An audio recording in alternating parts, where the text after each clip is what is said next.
Brought to you by the Every Dollar app. Start budgeting for free today. Normal is broke and common sense is weird, so we're here to help you transform your life. From the Ramsey Network and the Fairwinds Credit Union Studio, this is The Ramsey Show. I'm Dave Ramsey. Jade Warshaw, #1 best-selling author, Ramsey personality, is my co-host today. Chris is in Phoenix. Hey, Chris, how are you? Hey, I'm doing good, and you? Better than I deserve. What's up? Hey, so I'm in a deep situation. So this is kind of a serious thing with me and my family right now. So I have a mother, single mother. I have 3 other siblings. We are from Wisconsin, and my mom, she does pretty good financially. She's a doctor, but she wanted all of us to go to college. With us going to college, she took out multiple Parent Plus loans in order for us to go to school. She moved us out to Arizona. So she kind of took care of us, like paid for, my rent for 2 years while I was in school, graduated. Now I'm in a good financial position. My mom is in Arizona, and she want to purchase a $800,000 home. They won't let her purchase the home because of her debt to income ratio from the Parent Plus loans that she took out for us, me and my siblings. I'm kind of the more financially responsible one. So she asked me if I could be a co-signer on her $800,000 mortgage. Keep in mind, I'm only 22 years old. I have my own place, I have my own car. I don't really have much debt outside of, the Parent Plus loans that I'm helping my mom with. But she's kind of guilt-tripping me and saying, hey, out of everything I did for you, this is the least that you can do for me. So It's kind of a fight with the family, an $800,000 mortgage that I'm scared to co-sign because, 1, I don't know if I'm ever going to be able to get off of it. And 2, I don't. My mom is she's pretty smart. Like she's not like bad financially. No, she's not. Well, there's something really important here that can easily be missed, which is just because something turned out okay doesn't mean there wasn't a mistake attached to it. Right? Like you guys you ended up in college and you guys are okay, but there was still a mistake that she made in co-signing all those loans. Otherwise, she would be able to buy her house no problem, and there would be no debt to income ratio issue. So you've got to go to her and say, here's the thing, Mom. I thank you for everything you've done for me, but there's still co-signing is not a good thing. And the same way that you're having problems because you co-signed, if I co-signed for you, I'm signing up for the same set of problems. I'd rather do this, and I'd rather you find a way to do this in a way that there's no mistake attached to it. Agreed. Got it. Yeah, but she's not going to accept that because she's already gone into travel agent for guilt trip modes. But oh my goodness, it's been so bad. Yeah. So let me ask you, how much Parent Plus loans did she take out in total? Do you have any idea? For me, all 4 of my siblings, probably around $200,000. Okay, and you said she's a doctor. She's a doctor. Yeah. And what does she make? She probably makes around that. I would say around 160. Okay. All right. So I'm going to gift her a Total Money Makeover book from me and a year's subscription to the Every Dollar app, and suggest that she decide starting today that she become financially responsible for the first time in her life, because what she did was very irresponsible. It was stupid. Okay? What she did was stupid. It was of good heart, and she was intending good things, and she was putting herself on the line for her children, which sounds like a good warrior, princess, single mom. I appreciate all of that. But then to turn around and ask a 22-year-old to help you buy $1 million house, you ought to be ashamed of yourself, lady. Right. That's ridiculous. Okay? Right. And as a dad of children that are grown, they're not children anymore, adults, Generation 2, that are responsible, I would never do that to people that I love. Right. And it's just wrong. Okay, so no, you don't get to buy a house because instead you chose, Dr. Lady, to go into debt to send your kids to school. I don't agree with your decision. I agree with your motives. Your motive was sweet and kind and noble, but your decision was stupid, and now you have to work your way out of stupid so you can buy a house. So for the next 2 years, you get to live on $60,000 and put $100,000 on $200,000 worth of student loans for 2 years, and they go away. Boom. And then you have a life instead of screwing up your own kid's life that you set out to help originally. Now you want to screw it up. So that's my message to her. You can play this for her. Quit guilt tripping your kids. Suck it up, Buttercup, and clean up your mess instead of dumping it on your 22-year-old. Yeah, that's right. Now, I love you, Mom. I'm happy for what you did, but that's my message to you from an old grandpa to a soon-to-be, hopefully, old grandma. And you clean up this mess, and then you don't saddle your own children with this. And so here's what's going to happen, though, Chris, okay? She's not going to do any of that, probably. And she's probably not going to accept your no. She's probably going to, you're going to feel blamed. She's going to blame you. Yeah. She's going to be mean. She's going to be nasty. And she's going to get her feelings hurt because boundaryless people, when you put up a boundary, always resist the boundary 100% of the time. Well, and she's saddling her responsibility in the deal on you. Yeah, you didn't sign up for this. She did. You didn't ask her to. She did. So you're set free, my brother. Do not do this, whatever you do. But also, do not expect it to come without consequences of her whining and rolling around on the floor, foaming at the mouth, or whatever it is she's going to do, okay? Right. And my siblings are also, it's like a whole family thing. Well, I'll tell your siblings to bite it. You know, they don't get a vote anymore. You're like a free 22-year-old man that gets to do what he wants to do with his life. You are not required to do this. And your siblings, by the way, are irresponsible too. Hello? Mm-hmm. Which also nullifies their vote. But and here's the other part of this. You're young, and the more that you establish your boundaries in this way, and the more that you draw a line in the sand and say, I'm not going to participate in behaviors that I know are stupid choices financially, over time, the less you'll be pulled into that orbit of stupidity. Here's the message you're delivering while you're doing this, and you didn't even mean to. The unintended consequence is your sibling's wife now knows she can't call you for money. Right. Because Chris has got one big answer. It's that magic ancient word. It sets you free. No. No one says the word anymore. It's ancient. It's a sound that has disappeared from our culture. You're not allowed to say it anymore. But I've taught people all the time, be defiant, not compliant. The answer is no. You press your tongue towards the roof of your mouth, you release, make a kissing motion. Yes. No. That's how it looks. That's how it sounds. It's an interesting word. We don't hear it much anymore. You're not allowed to say it to people because you get labeled all these things if you say, no, that's foolish. No, that's wrong. No, that violates my ethics and my values. No, I'm not going to do that. No, that's not helpful. No, at the end of this story, we'll all be pissed if we do this. So no, because that's what's going to happen. You're going to get married and have a kid, and you're not going to be able to buy a house because you're co-signed to your mother, who's still going to be chained to Parent Plus loans and an $800,000 mortgage and can't get you off because she can't refinance it. And then probably the house is going to get run down and can't even get sold because she can't keep it up. Because this is a pattern, dude. This is what's, there's nothing good going to come of this. Please endure the pain of everyone not liking your answer, because 10 years from now, they'll be happy you answered this way. The kids call it standing on business. Oh, there you go. Yeah, stand on business. All right, there we go. What's the one that Deloney says? He says, accept regret more than... Oh, boy, I'm not going to get it. Because I can't make it come to my head either, but it's perfect for this. But anyway, we'll remember it later. Guilt over resentment. Guilt over resentment. You'll be resentful later. Choose guilt now versus resentful later.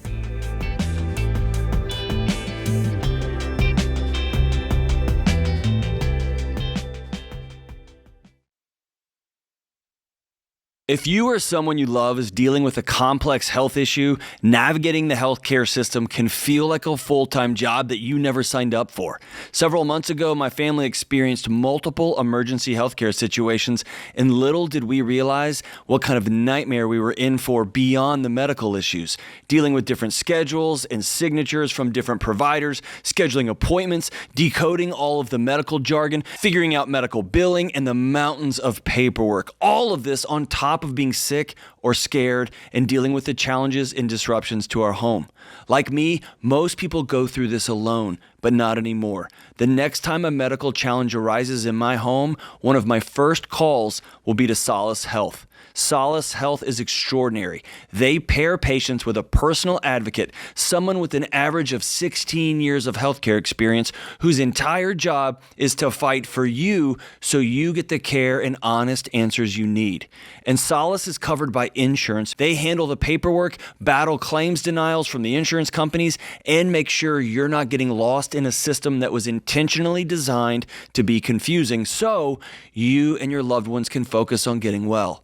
With Solace, you have someone who knows how to fight for you and who will. Go to solacehealth.com/Ramsey or click the link in the description to see if you qualify. It takes about 2 minutes. That's SOLACE, solacehealth.com/Ramsey. Must be 18 or older. Advocates do not provide medical or legal advice.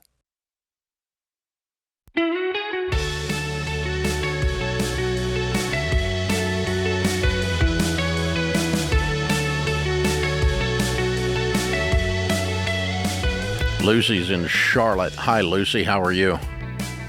Hi, good. Thanks for taking my call. Hi, Jade. Hi, Dave. How can we help? Yeah, so I was hoping that you can help settle a debate between my husband and I. And by debate, I mean more me making fun of him for this, but I'll let you know what it is. Oh, good. We get to make fun of him. He's scared. So we got married in January. We've combined our finances, so we have a joint checking account. How old are you guys?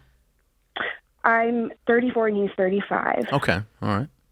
And we are very blessed to be financially stable. I pay my phone bill from our joint checking account. It's prepaid. It's great. He and his 3 siblings, they are still on his parents' phone bill that his parents pay. Oh, that's sweet.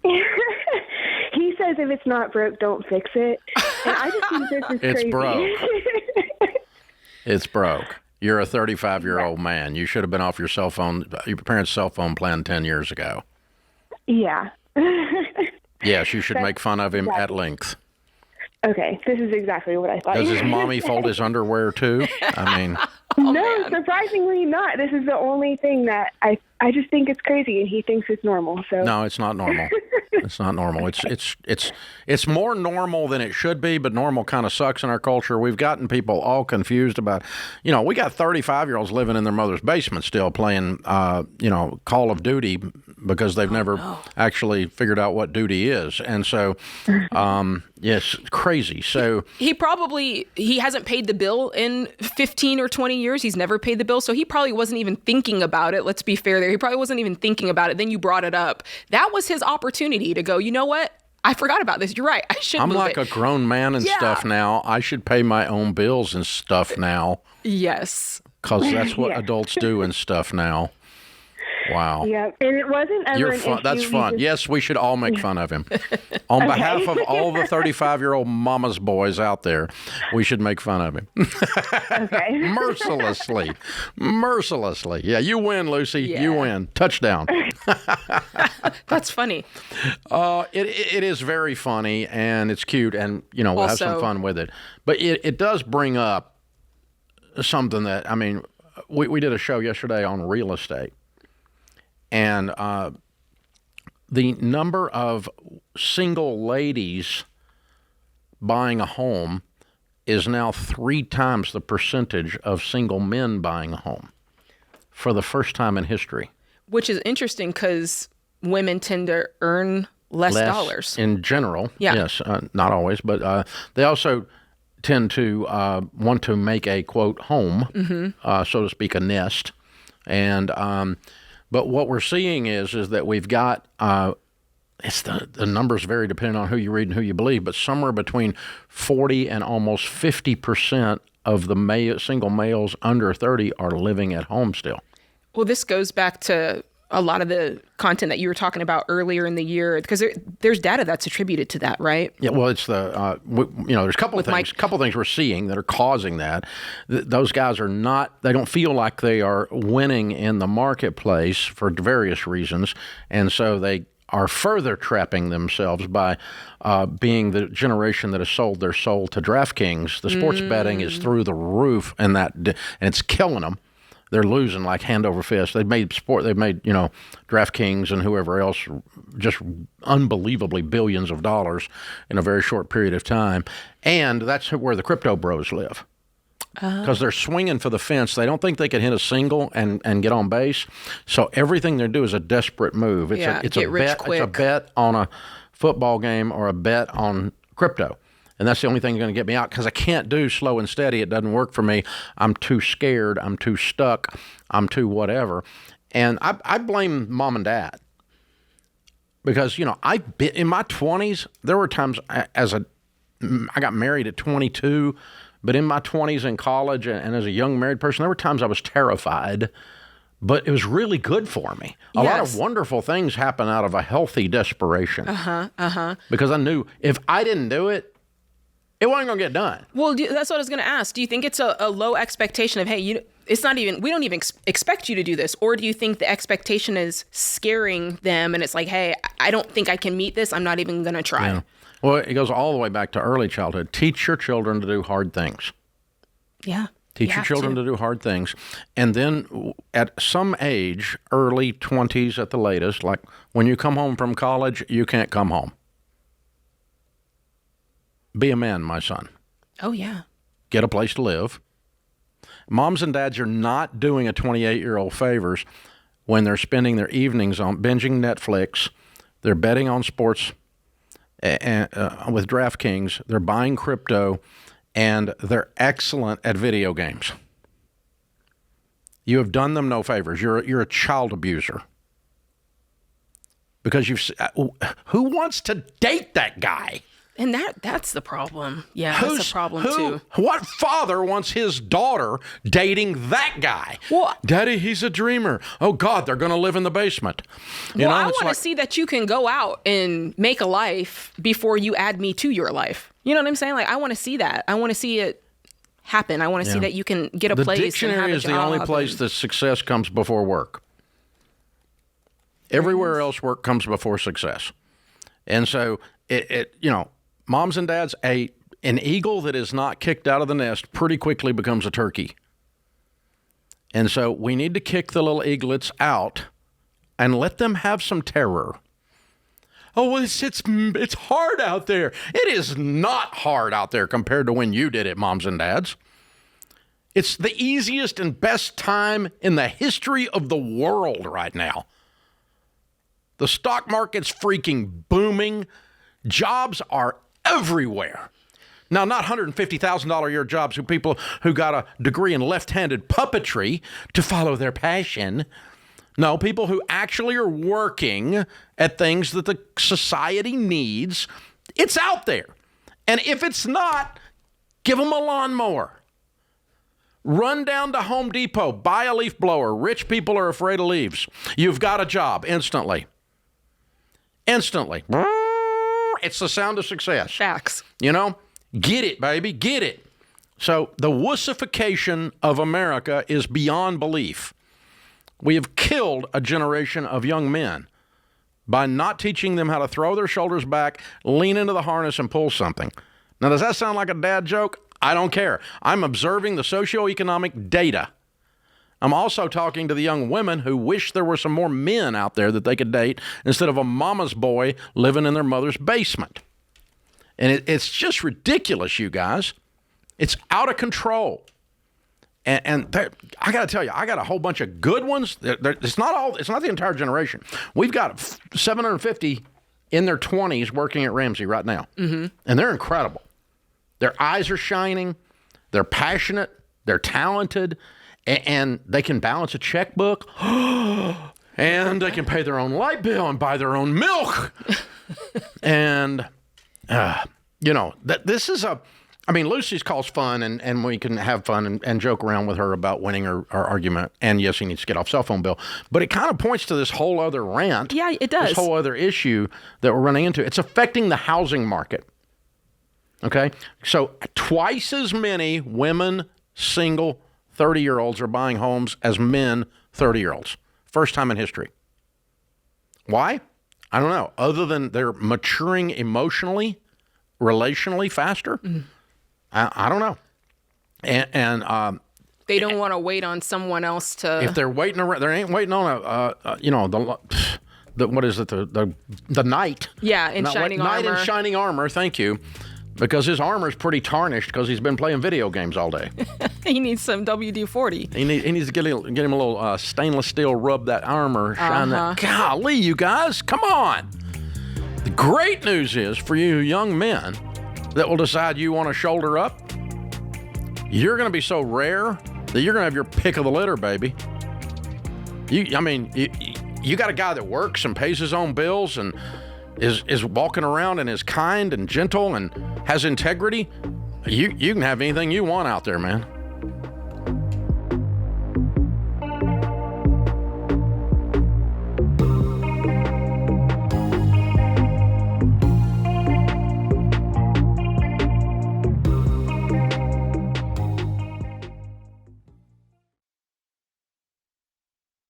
I'm all about practical ways to save time and mental energy, especially during the summer when life gets busy.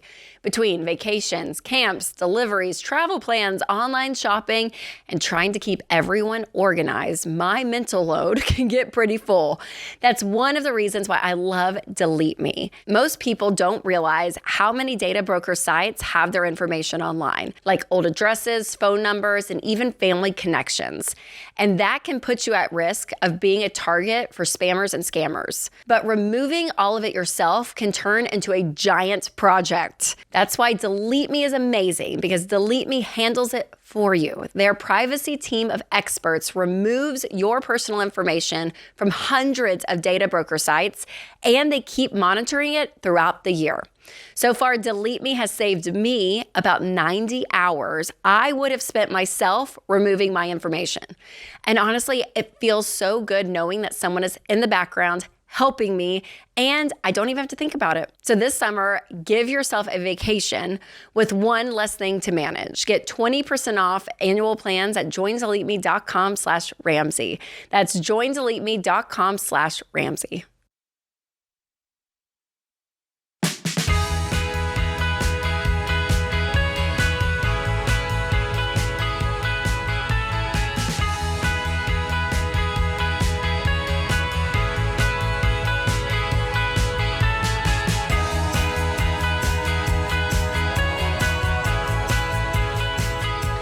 Scott is in Chicago. Hey, Scott, how are you? Good, sir. How are you doing today? Better than I deserve. What's up? So, as a travel tech, it's really hard to stay on a budget as far as food and staying with decent nutrition. What do you recommend? I'm sorry, the nutrition is the problem or just the impulsiveness? Both. So it's really, I'm not at home, like, except for 2 days out of the month, 3 days out of the month. Okay. So when it comes to like homemade meals, stuff that has like good, and it's actually good for you and doesn't cost an arm and a leg, that's where I'm really struggling when it comes. I'm on baby step number 2. I'm under 10 grand left in debt. I'm getting there. Last month I was able to put like 3,000, close to 3,500. There's kind of two questions built in, if I'm understanding. Number one is, how do I not go over my allocated amount that I have to spend? And number two is, how do I literally physically create food that's acceptable for a human being to eat while you're on the road? Which that's really hard, but Jade can help us with that. Yeah, what is your budget? How much can you spend a week? 240 is what my per diem is. That's a lot. You have a per diem. That's wonderful. Yeah. Yeah. Well, that's wonderful. And you also, because that, that's plenty, I think, for one human being. And then that's the other $1,000 a month. Yeah. If you can't do that, we've got other problems. 240. Sorry. For the month or the week? Per week. For the week. Yeah, 240 times 3 times 4 is 1,000. Yeah, it's a lot of money. Oh, yeah. Okay, so tell me, what are your... I tried to take most of that and put it towards the debt, though. So okay, that's so you've cut it down. There's the problem. Okay. So, all right, so how can we eat for $240 a week or less healthy on the road, Jade. Yeah, I think you need to find healthy meals that are already prepared. If your hotel room doesn't have the little kitchenette where you can do some things on your own, then you're going to the grocery store and you're going to the deli area and you're picking up salads and you're picking up grilled chicken and you're picking up grilled tofu and you're picking up things that were made fresh that day. They're not filled with all, You mean you're people not pick going up to. tofu on purpose? I've done it before. Oh, that's pretty scary. But my point is, you're not going through McDonald's, you're not going to Sonic, you're not going through the drive-through. You can do something just as quickly. You're just popping in the grocery store, picking up something that's pre-made. What would keep you from doing that, and what has kept you from doing that is the question. Because I think you know that, right? That what I said is not. I work a minimum of 10 hours a day, often goes to the 14-hour day. That's kind of where going to the grocery store is kind of like. Are you saying it's closed by the time you get there? Is that the problem? It's something, not always, but also it's like by the time I get done my last job, the closest grocery store is like a 30 minutes out the way. Okay, so here's what I hear. Not be Walmart. What I hear is there's pre-planning that needs to happen. So what's happening Correct. is the time is happening to you. You haven't thought about it at all, and it's time to leave work, and you're like, oh crap, it's 8:00, what's open? And now you're having to solve the problem on the fly. What I would suggest is solving the problem ahead of time and saying, here's what my rhythm has to be. I have to go to the grocery store on X day, and I grab 5 meals, and I keep them in the refrigerator in the hotel, or I keep them in my cooler that's refrigerated in my car, and you just solve it ahead of time. This is just a pre-planning thing. I don't think it's a money thing. I don't even think that it's a you don't know what choices are available to you. I truly think it's just getting ahead of it and planning ahead. Because how long do you spend in each city or in each location? Normally a week to 2 weeks, and then they kind of give me different regions in that area. So when you take your flight in, you fly in on Sunday, usually? Oh, I drive. I have a work truck because I have tools. I'm a fiber technician. Oh, cool. I do even better different stuff. Even better. Okay, so you're scheduled to get there 2 hours earlier than you used to. Correct. On the first day.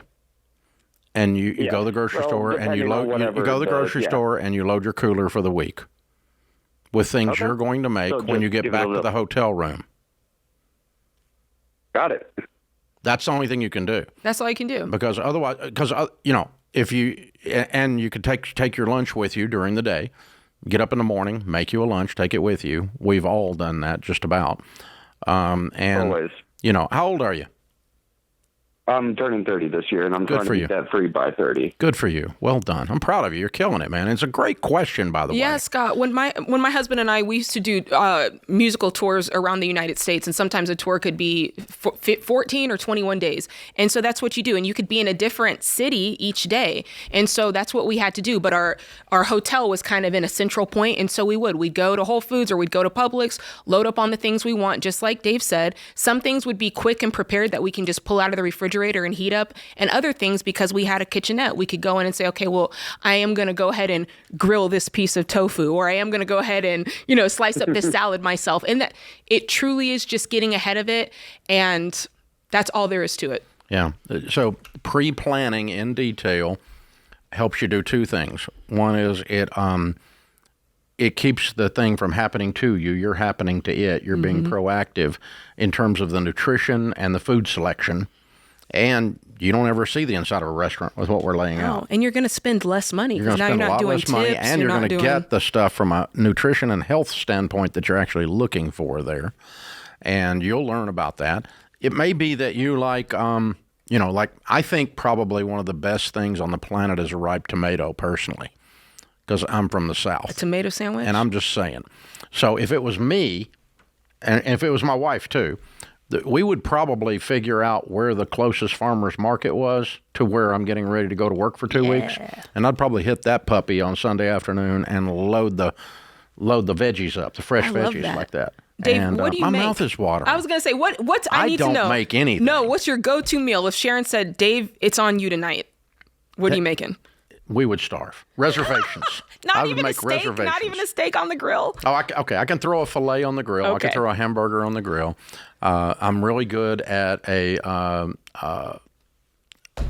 it. I believe that's that. it. Yeah, I believe it. I'm lame, but I'm really good at washing dishes. That's good. You got to do one or the other. I'm helpful with that, but I'm not completely a couch slug. I don't mean that, but yeah. But you bring up a good point, because there are a lot of jobs that over-the-road truckers, you have to be careful. You can't sacrifice. You'll end up very unhealthy. Yeah. If you live on fast food. I mean, what was the Super Size Me? You remember the McDonald's? Ooh, yes, I do remember that documentary. I cannot eat a Big Mac because of that guy. That guy passed away. Didn't he? Yes, he did. You're right. Oh, that's awful. I shouldn't laugh. But yeah, it's the irony of it. Oh, man. I mean, we all saw it. Yeah. But it's true. There's a that was level about, of health. 25 years ago or something. Yeah. Poor McDonald's. It killed their sales. Yeah. Even, let me take it around this way. Even in baby step 2, when you are sacrificing everything, which you should be sacrificing, cutting everything down as much as it can. However, I'll be the first to tell you, number 1, beans and rice and beans is not literal. If you like rice and beans, you should eat it. But Dave, people think it's an literal. Example. I know. They send me cookbooks. They think it's only beans and rice. I get at least 2 rice and beans cookbooks a month. But let me just say for the people. Thank you, people. We thank you. But it just means, guys, cut it back. If you can, a grilled cheese sandwich is fine. You can have grilled cheese. You can have a peanut butter sandwich. You can have, God forbid, a tuna fish sandwich.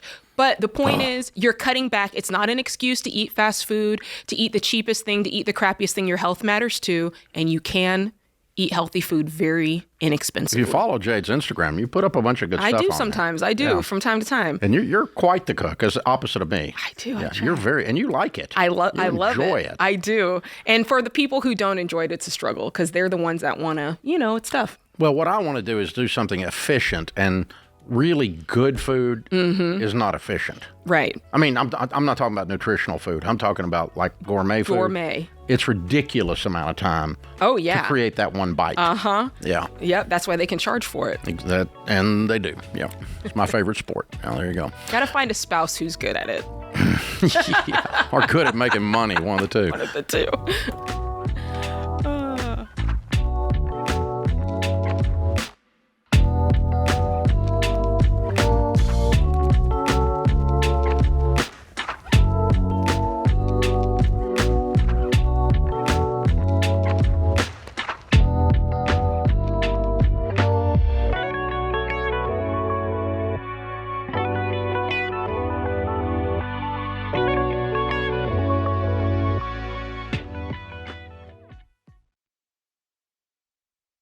Hey guys, it's Rachel Cruz. If you're working the baby steps, every major expense deserves a second look. And healthcare is one of the biggest expenses in most families' budgets. And that is why I recommend that you check out Christian Healthcare Ministries.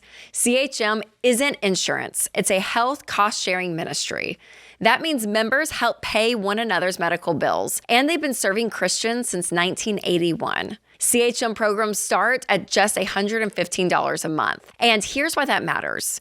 If you are paying more than you need to for healthcare, that money could be going toward paying off debt, building your emergency fund, or reaching your next financial goal. And your monthly cost isn't based on your medical history or where you live. Y'all, a lot of families find CHM gives them more room in the budget. That's why so many members say they're better with CHM. And right now, new members can receive a 50% credit towards their first month of membership. Go to chministries.org/budget and use promo code Ramsey. That's chministries.org/budget and promo code Ramsey.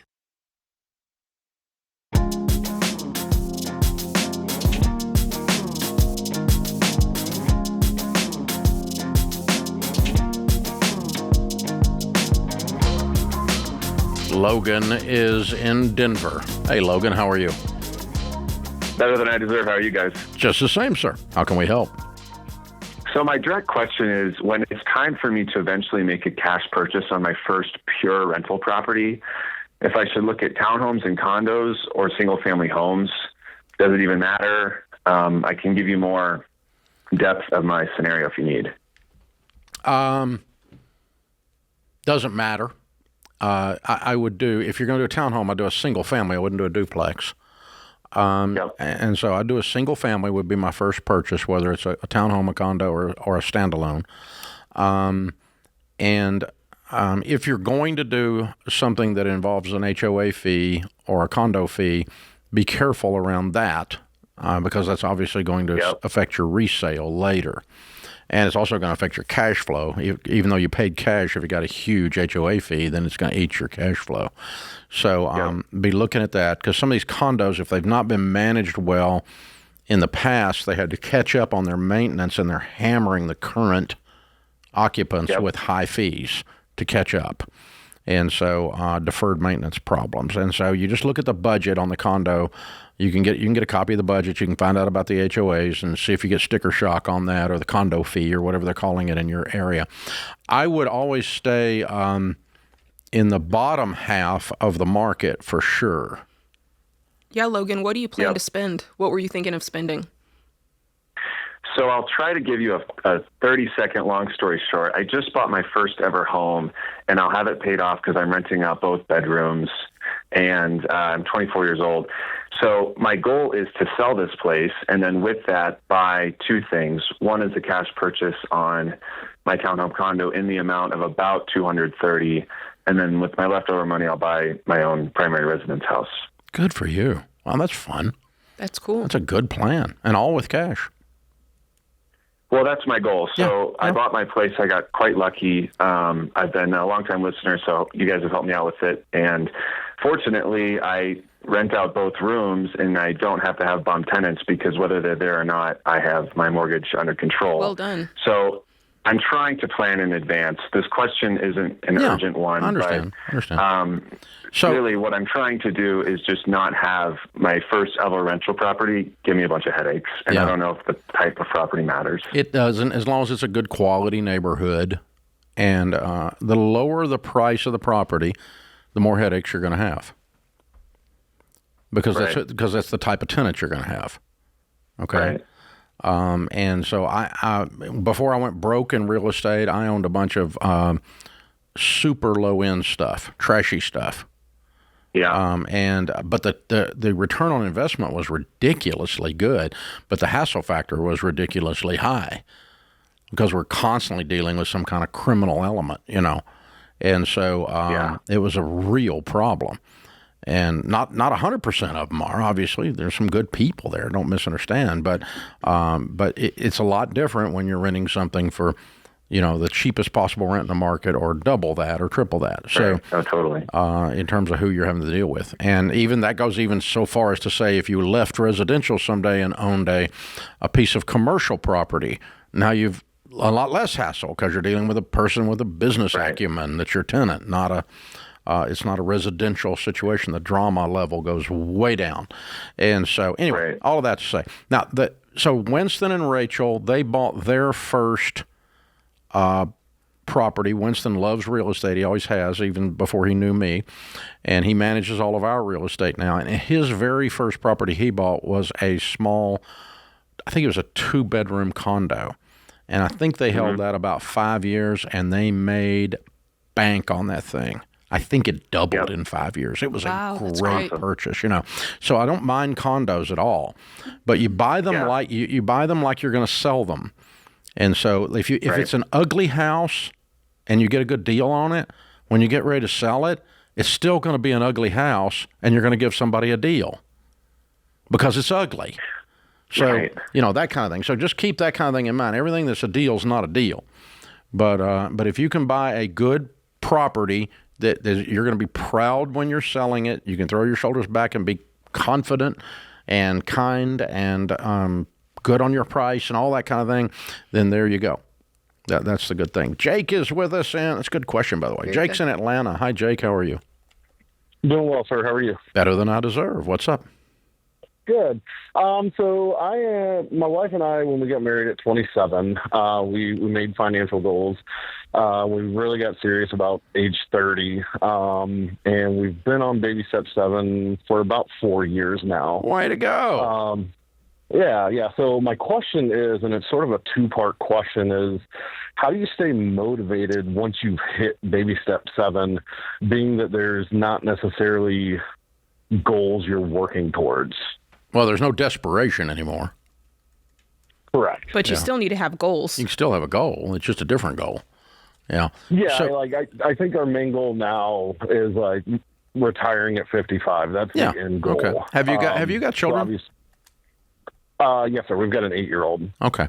So the framework that is biblical that I've teach, and I'll send you a copy of the book, The Legacy Journey, it's in there, is what we call now, then, us, them.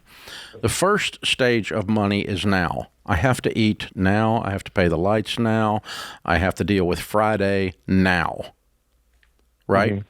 And when you get that under control, you start getting your debts paid off, you start having some savings, you start living on a budget. Now you're not living what we call hand to mouth. And when you're in the now, your head is down, your eyes are on the ground, you're grinding. Correct. Now, then is when you get everything kind of under control, you notice this, you start looking up and further into the future to then. Where there is no vision, the people perish. And that's what took you all the way to baby step 7. You started saying, I'm going to start putting money into my retirement, my kids' college, I'm going to get my house paid off. That's all into the future. You're paying into the future, you're thinking into the future, your goal setting is into the future. Then when you got to baby step 7, it moves from now then to us. And us is, I want to change my family tree. A godly man leaves an inheritance to his children's children. I want to change my family tree. And so I want to make so much money, and I want to teach the children so well in their character, in their emotional intelligence, their spiritual walk, and their financial acumen that they can't mess up what we're going to leave them. And it's not going to mess them up because they're solid. And that's the us step. And then the last step, once you know you've changed your family tree, which I knew I did 20 years ago. I'd already passed that one. The last one is them. And godliness with contentment is great gain. And every time you read about someone who helps the poor, helps a widow, or helps an orphan in Scripture, you're making God smile. And so them is the community. And whether it's the community right off your fingertips or the community around the world where there's a hungry kid, where there's someone being abused in sex trafficking, and you start to go for that. So I got a buddy of mine that the other day dropped $12 million into a sex trafficking interdiction ministry, and they're going to stop. You know, there's a certain number of people that are not going to be able to do that anymore by the time he gets through with them. I mean, it's big deal. And so he's not thinking about his family anymore. He's not thinking about his family tree anymore. He's now setting goals for girls that have been kidnapped and are stored in a warehouse in X location, including your neighborhood. And so whatever it is, whatever your thing is, right? And that's his. Yeah. Okay. And, you know, he's got a lot of money. His kids can't mess it up. He doesn't have to worry about eating Friday, and, you know, and he's got his 401ks just fine, believe me. His stuff is and settled. You know, but he just dropped 12 million just like that. Oh. And instantaneously this thing is born, and you've dropped that kind of coin on it, it'll happen, you know. And so what's the thing you need to move a needle on? Well, what's the thing that's your heartbeat out there that when you see it, it makes you cry? A social thing. And that's a good reason to work. Absolutely. The reason I work now is just generosity. I mean, our investments would provide us with whatever lifestyle we want at this stage, but now I keep working because I love doing this and because I get to hang out with guys that drop $12 million into something.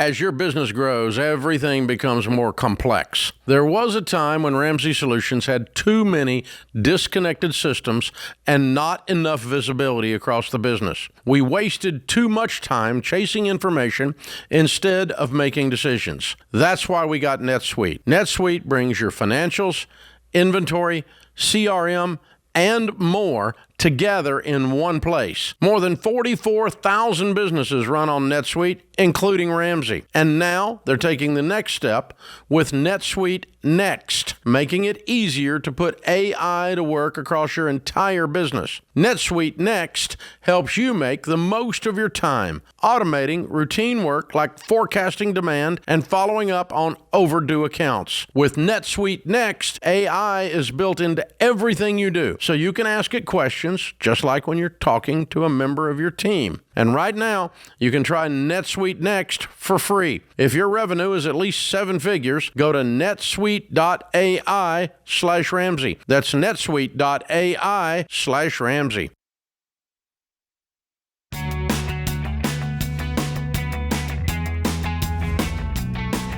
Welcome back to the Ramsey Show in the Fairwinds Credit Union studio. Abby is with us in Cedar Rapids. Hey, Abby, what's up in your world?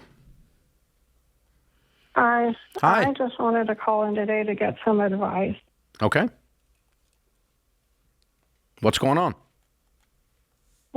So I'm married, and I don't want, my financial stress to hurt my marriage, and I want to become more financially stable again and feel like I have a future because I lost my job about a year ago. Okay. And how long have you been married? Since 2013. Okay. And how old are you guys? I am in my 40s. And he is? How old? Yes, yep.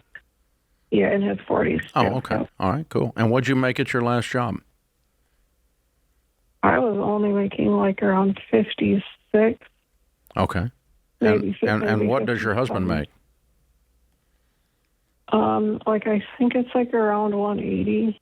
180? Okay. Maybe 160 a year, maybe potentially. It's around that. So ballpark. why do you have financial stress if he makes $180,000? Because when we first set up our marriage, we didn't set it up where everything was totally together. Does that? And then, so for the last year, you haven't had a job. I assume out of the $180,000, he's feeding everyone in the house and paying the bills, correct? Yeah, we've had a couple of changes, because we moved to a different house, so that helped a lot. But there's just a lot of things that I noticed that when I had a job were easier, and then now it's a lot different. When you say that your money is not together, does that mean you're on the hook for a certain portion of the mortgage and you're on the hook for a certain portion of, the bills? How does it work? And explain how it works in your house. Right now, I can't pay anything because everything's gone from all of my money. Everything I had saved up is it's gone. There's nothing left. You've gone through all of it. Yeah. And so then what happens when you don't have your share of the money? What happens? I just don't buy stuff. I just choose not to buy the things I used to. Got it. And you have zero access to his money.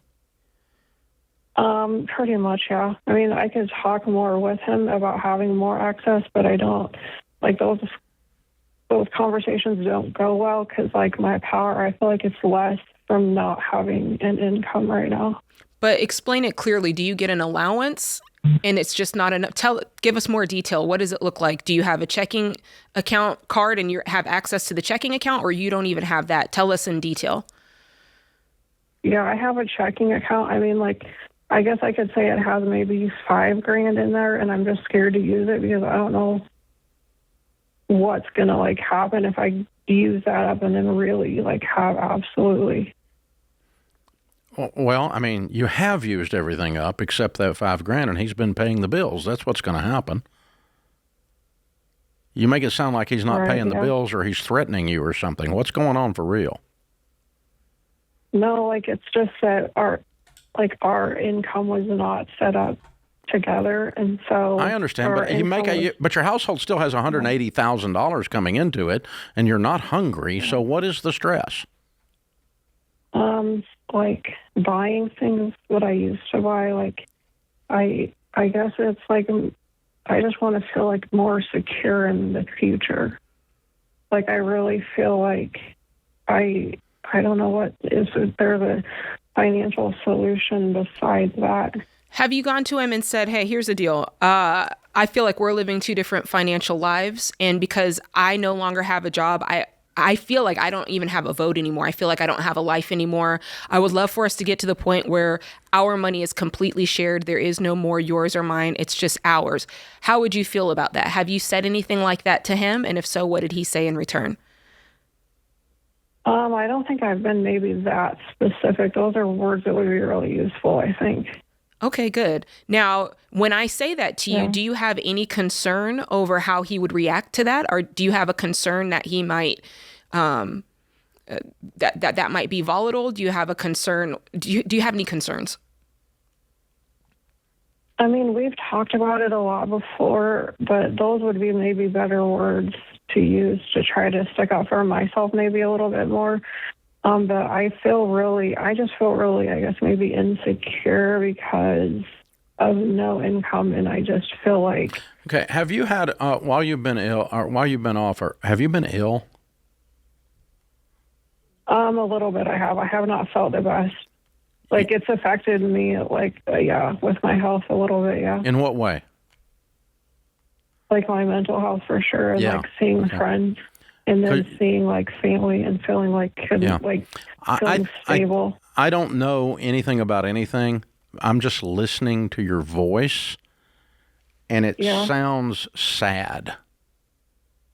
Yeah, because, like, I feel like without having, like, my job, I felt like I lost a lot of, like, freedoms and a lot of, like... I understand, but that's because you haven't done anything about it, because you're sad. So I think you need to do two things. One is I think you probably need to sit down with a good therapist, and there's a possibility you're dealing with something like depression or something like that. I don't know, but you just sound it's dragging and sad and slow and low energy, versus someone who's bright and sparkly and sits down with her husband and goes, "Hey, Bubba, we are now sharing the money. You remember that part, for richer, for poorer? This is the poorer part.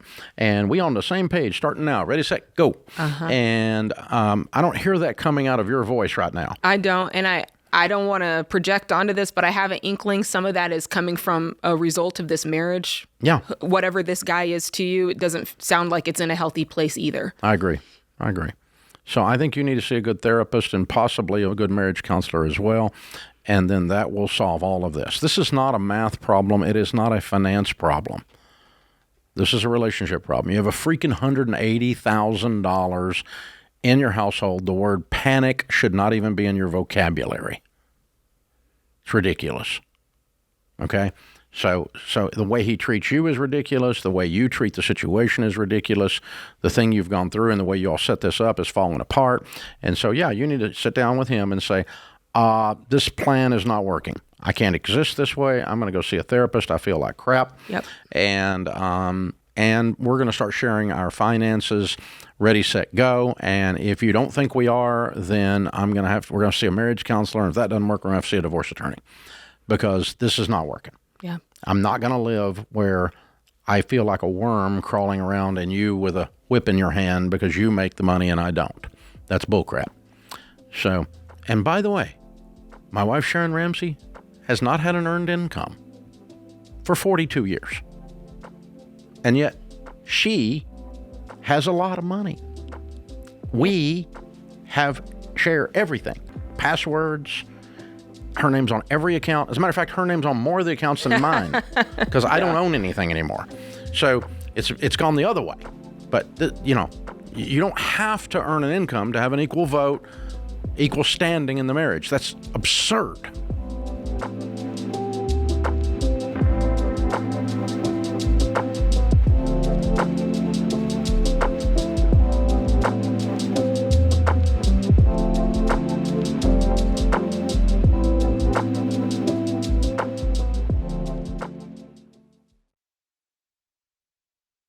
When I wrote my first book and launched the radio show, things looked a lot different. I was out selling books out of the trunk of my car. If you wanted to build a business, you had to figure out distribution, inventory, payments, and 100 other things on your own.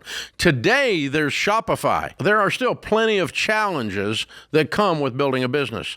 But Shopify helps you build your online store, manage your business, and start selling without knowing how to code. Their world-class checkout makes it easy for customers to buy from you, and Shopify's AI assistant, Sidekick, can help answer questions and guide you as you grow. Millions of businesses trust Shopify because it brings everything together on one platform, so you can spend less time figuring out the technology and more time serving your customers.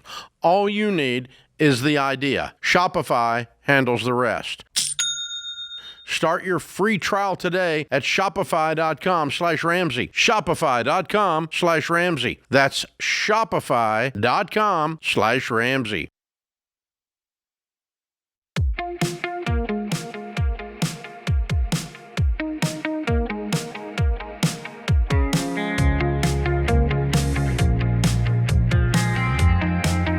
One of the biggest mistakes people make is thinking they can skip having a will because they're too young or too healthy or they don't own anything. A will helps protect your family, and it gives clear instructions that can keep your loved ones from having to guess what you wanted to do during a difficult time. If you're ready to create one, go to mamabearlegal.com. If you're not sure where to start, text quiz to 33789 and we'll help you figure it out. The Ramsey Show question of the day is sponsored by Y-Refi. If you've gotten behind on your private student loans, every month can feel like you're standing still, because you are.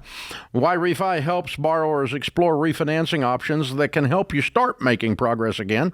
Go to yrefi.com/Ramsey. That's the letter Y, REFY.com/Ramsey. Might not be in all states. Okay, today's question comes from Savannah in Colorado. She says, I'm having trouble getting my husband on board with buying our first home versus buying a rental property.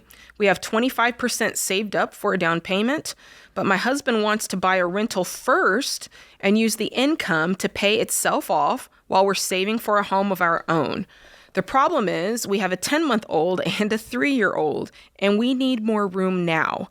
Would it be smarter to buy for ourselves first and then buy a rental?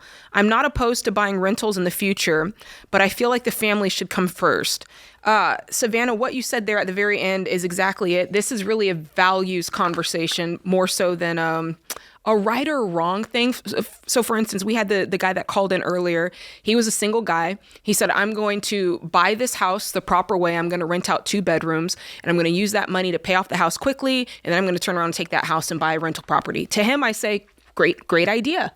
He's in a different stage of life. And so he can value doing a rental first. For you guys, you've got 2 little ones at home. And that's not on your set of values list right now. It's not a high priority to have a rental property. Number one is, let's have a stable place for our own family since we have a family. And so in that case, I actually think that I tend to agree with you. The hard part for you is going to be sitting down with your husband and saying, here's what I value today. Here's what my values are probably for the next 5 to 6 years. And it's not having a rental property. So one of the top real estate experts in the nation was with us yesterday, and he gave us the statistic that a married couple that owns a home has 40 times the net worth of a renting couple. Mm-hmm. There it is. There you go. That's simple. So your husband's what's known as wrong. That's what that's called. It's not a matter of choices. It's not a matter of values. He's just wrong. So establishing your personal residence and getting it paid off as a part of building wealth is a primary tool. And it has unintended consequences, unforeseen things that when you're simply looking at the math, because your husband's spending way too much time on the internet, looking at stupid butt stuff where they're telling him to buy real estate. And it is, his tic-tac hours are way up there, okay? And so he's getting all the nothing down crap fed to him and all this stuff and how you get rich in rental real estate and all this garbage. And, real estate is a good investment. I own several $100 million of it. I love real estate. That's not the point. The point is when you own a home that the landlord cannot call and say, I'm doubling your rent this month. When you own a home that the landlord cannot call and say, we're going to put the home up for sale, you're going to have to move. When you own a home, the stability that is represented psychologically and spiritually in the family results in a calmer situation. There are medical implications for the family. The children aren't as ill because there's a stable, calm, protected, safe environment. The anxiety level of the entire family is going down. And guess what? Dad and mom are better at their jobs because they're not having to look over their shoulder for an incoming arrow or spear or bullet that the landlord's getting ready to throw at them. Yep. And so these are unintended consequences and unforeseen that you don't realize. That's some of the reasons, not to mention the home goes up in value, and not to mention you've stabilized the largest expense and locked it in your budget, which is housing. It's not going to go up every year, and if it's a rent, it goes up every year. Meanwhile, he's trying to outpace that by raising the rent somewhere else on a rental he bought because he watched too much Tic Tac. And get off the internet, dude. You're being fed trash. Your wife is wiser than anything you have read. Who can find a virtuous wife? For her worth is far above rubies. The heart of her husband safely trusts her, and he will have no lack of gain. Savannah, your husband married well. He should listen to you. That's the end of that. Samantha's in Rochester, New York. Hey, Samantha, how are you? Better than I deserve. Hi, Jade. Hi, Dave. Thank you for taking my call. Sure. How can we help? I just have a question. My husband has an annuity. Ugh. And and there is about $2,000 between like the cash out value and the guaranteed value. So how much is this thing? About $640,000. And it's paying what? It's guaranteed 6%. We haven't annuitized it yet. Okay. But it's the cash out value is $620, and the annuitized amount is $622. Okay, I don't really care about the annuity. So you can get, if you cash it out, you're past the surrender period, obviously. Yeah. Yes. So you could just cash it out and walk out with $620,000. Yeah, but then we'd have to pay tax on it. Correct? Yeah. Yes. Yeah, you may have some gain on it. That's possible. Yeah. However, you understand that the market since January through today, when you call here in August, is up 18%. Well, I mean, that's why it's only $2,000 difference, because the market has done so well. Wait a minute. I thought you said it was making 6%. No, it's guaranteed 6%. It makes what it makes. Oh, it's a variable annuity. Okay, so what is it making? I asked you that. Oh, it's making a lot of money. I don't know exactly. Okay, well, maybe. All right. You need to find out what it's making, and then the question is, can we invest it better? And the answer is probably yes. But how do we do that? Because if we take it out and invest it, then we're going to pay all that tax. It's going to be... I'm not sure there is all that tax. I mean, how long have you had this? Oh, he's had it for probably almost 20 years. Okay. Do we have any idea what the basis in the thing is? I don't know what that means. I'm sorry. Okay. That's how much he's put into it in total. The initial amount, the monthly amount, whatever it is. How much of the $600 is money he put in? The difference is called the gain, and that's all that's taxable. So I think I need to get you with somebody that can help you unpack these numbers. I can almost promise you it's going to be worth taking the tax hit and reinvesting it in a better thing. I can almost promise you, because you're getting all kinds of fees on this that are ridiculous, that you don't need to be paying. And so net of fees, net of everything, what are you ending up with? And then compare that with what you could be putting it in, and how long with the difference does it take to recoup my tax problem? Are there ever situations where you could do like a direct transfer rollover from an annuity to an IRA? Only if it was in an IRA. Through their, okay. Yeah. Which this one's probably not. I don't think. She never mentioned that, and I'd be shocked if it is, actually. So go to RamseySolutions.com and click on SmartVestor Pro. Find a SmartVestor Pro in your area. Sit down with them. Say, I've got a $600,000 annuity. Let's pull the numbers out. Let's untwist this barrel of fish hooks and figure out what we should do with it.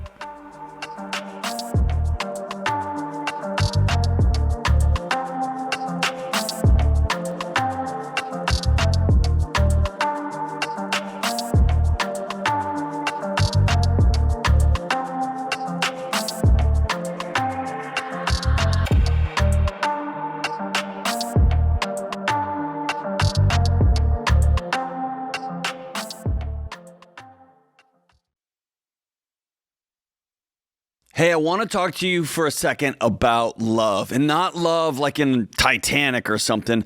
I mean responsible love, the kind of love that moves you to take care of the people closest to you. And one of the most important ways to show that kind of love is by having term life insurance. If you have anyone depending on you, a spouse, kids, anyone, you need term life insurance.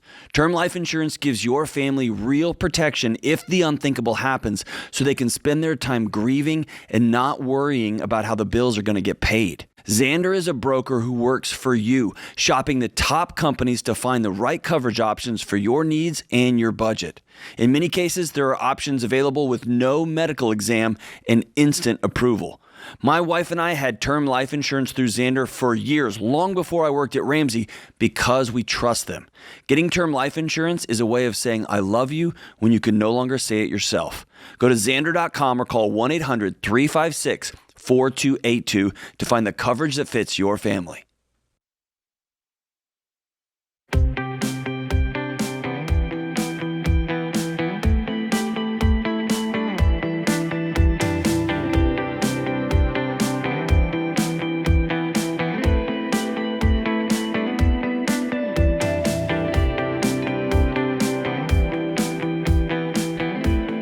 Anyone can become a millionaire.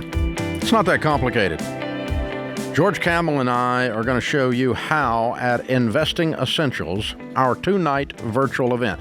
This is not get rich quick, don't misunderstand, but we're going to unpack my personal playbook on investing in real estate and what I've done, how I pick a mutual fund, and why I don't do some investments that some of you think are cool. Stuff like crypto. I mean, yeah, that could happen, yeah. So, we're going to unpack all that. All kinds of new content this year. It's only the third time we've done this, but if you've been to the other two, it's a virtual event. You didn't come, you watched. But if you watched the other two, we're going to change it up a little. We're going to get into a little bit of things on wealth planning and how to deal with family as your wealth builds and all that kind of stuff. These are questions we get all the time. It's only 3 weeks away. It's September 1st and 2nd. Tickets start at $199. Get yours at RamseySolutions.com/events or click the link in the show notes if you're listening on podcast or YouTube. Gina is in San Diego. Hi, Gina. How are you? Hi, I'm doing well. Good. Thanks for What's taking my call. Sure. Yeah, so my husband and I have almost $1 million in total debt. That's 2 mortgages and about $75,000 in student loans. We do have a rental property in Baltimore.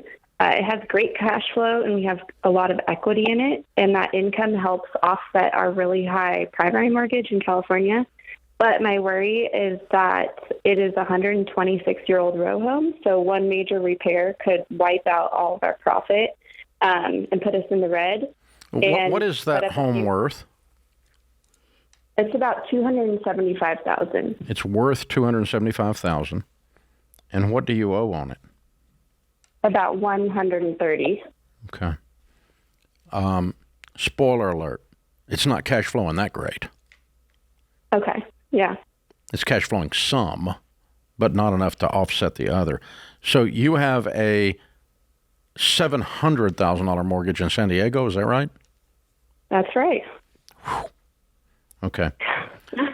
So if you sold the house that you owe $130 in Baltimore, that is worth $275, you'd make $145,000 minus the expenses. Does that sound right? Yep. Okay. Let's call it for fun $120,000. Okay. Let's pretend you do not own a home in Baltimore. and you have $120,000 stacked on your kitchen table in cash, would the two of you go buy a house across the United States in Baltimore as a rental property with that cash? No, thank you. No, that's asinine. Of course you would not. The only reason you kept that is because you used to live in it and you moved to California.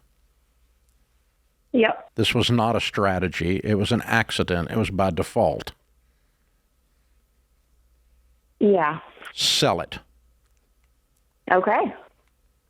Thank you so much. For the same reasons you wouldn't buy it again, Right. is the same reasons we're going to sell it. Is that logical?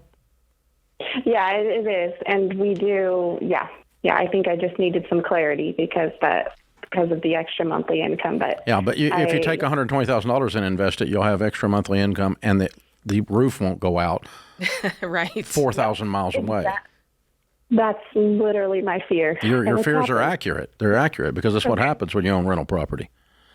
And that's why I know you're not cash flowing a lot. Net, I mean, your monthly rent minus your monthly mortgage payment is a good cash flow. But then you have to deduct from that repairs, vacancies, tenants that don't pay and have to be evicted, times it sits empty while you're waiting to re-rent it, redoing the carpet and the paint or the hardwoods and the paint when the renter moves out. Traveling to come check on it. Yeah, all of those things come out. So net, you don't have a lot of real cash flow here. True. That's how real estate really works. And so all of my real estate's paid for, and yet I'm amazed at how little of the actual rent still gets to the bottom line. And I have no payment, and so when I look up and I see you got a payment that's half of your value, then I'm guessing, you're probably renting this thing for $3,500, give or take. And you probably got a $1,500 payment, so there's $2,000 spread. That's $24,000 a year. On a $300,000 property, you can cough $24,000. And it's just gone, just like that, right? I mean, it's just that way. So what we just did, Jade, we talk about here on the show a lot, which is called a sunk cost analysis, which is reverse engineer it. Yes. And then you can look and see if you would do the decision again, just from it's like a different view, a different point of view. You can do it with your boat. You can do it with a car. Mm-hmm. The only thing you can't do it with is your spouse. I mean, would I do this again? Oh boy! And you can't give back a kid, so you can't do it with kids either. That's true. But would I do this again? Not with that one. Maybe with that one. Oh boy! But the stuff you purchase, the stuff you own, the stock. I'm waiting on this stock. The famous one is, I paid $50 a share for this stock. It's selling for $10 a share. I'm waiting on it to come back up before I sell it. It ain't coming back up, buddy. Yeah. You got a long wait.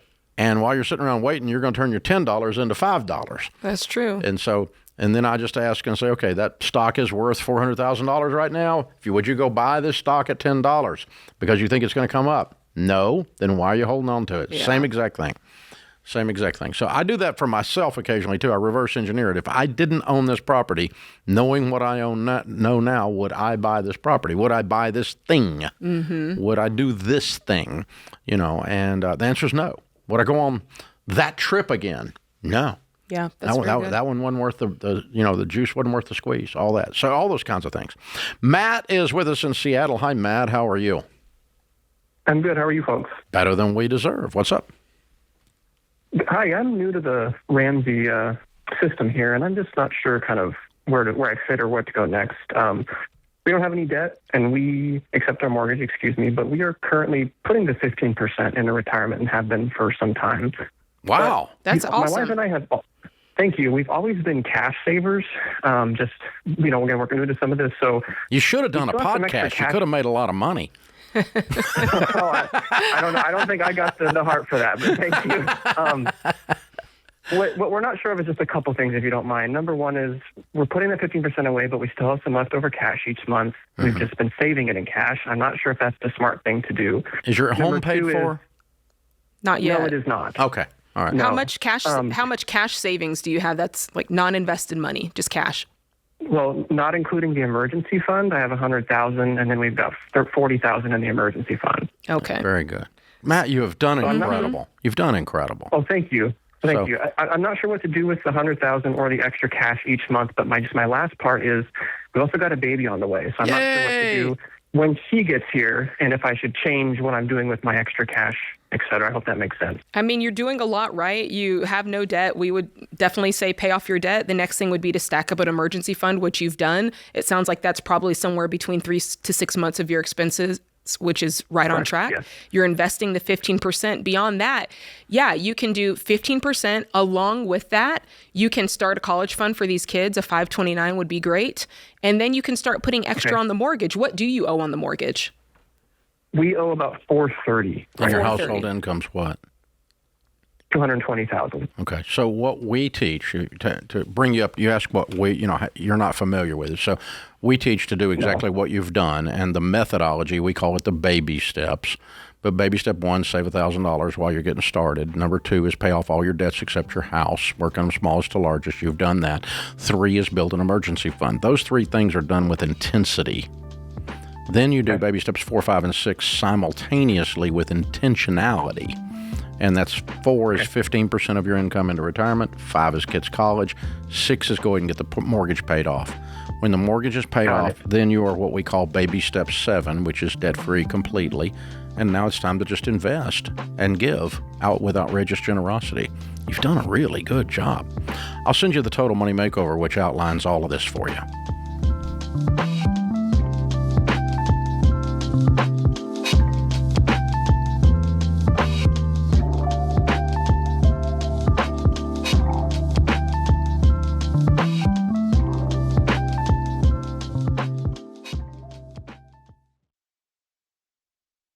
Health insurance is confusing on purpose. You call one company, get transferred 3 times, sit on hold for 45 minutes, and end up more confused than when you started. That's why I recommend Health Trust Financial. They're health insurance advisors who actually get to know your situation and help you find the right coverage for your life and your budget. Healthcare needs change as your life changes. Maybe it's a job change, the birth of a child, a new diagnosis, or you're just trying to have more margin at the end of the month.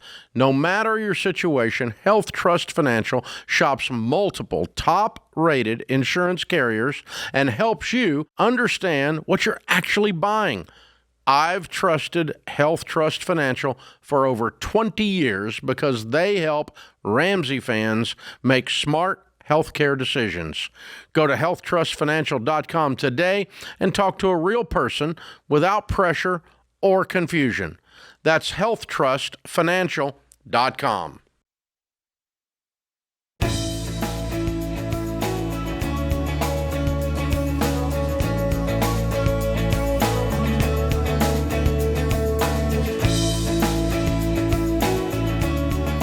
Bob is in Los Angeles. Hey, Bob, how are you?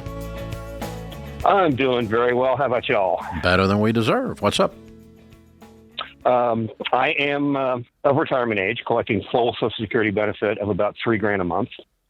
I get $1,000 a month in a pension from a union, and debt-free. House is paid off. No medical debt, no credit card debt, no car payments. Way to go, Bob. The only thing. Well, thank you. I was doing the debt snowball before I ever heard of Dave Ramsey. Amen. You had common sense before it was cool. Yeah, smallest to largest, and then you get a win, you get a hit of dopamine, and then you go for the next one, taking what you paid on the last one and adding it to what you did on the next one. It works. Absolutely. Very cool. Anyway, only expenses are groceries, utilities, and property taxes. And how much is in your retirement accounts? That's where I'm getting to next. Okay. My 401k is sitting with $1,000. I put in... like $1,000? Excuse me. Excuse me, $100,000. Oh, okay. $100,000. Okay, I feel 100 times better. 401k's at $100,000. All right. I've had coffee and the adrenaline kicked in. It's okay. And it's nervous being on the show. I understand. And then my salary, it's split up into a per diem because I'm an over-the-road trucker in the entertainment business. That is not taxed. That goes into my checking each week at $500. I have 50% of the remainder, which is considered taxable income, going to my 401k at $500 a week, and about $500 a week after all the taxes and things goes into my checking account. So at the moment, I'm currently putting $8K per month into interest checking and savings accounts. And I'm wondering, is this a good time, since I'm at and beyond 7, to just put the maximum legal amount into my 401k? How old are you? Go 67.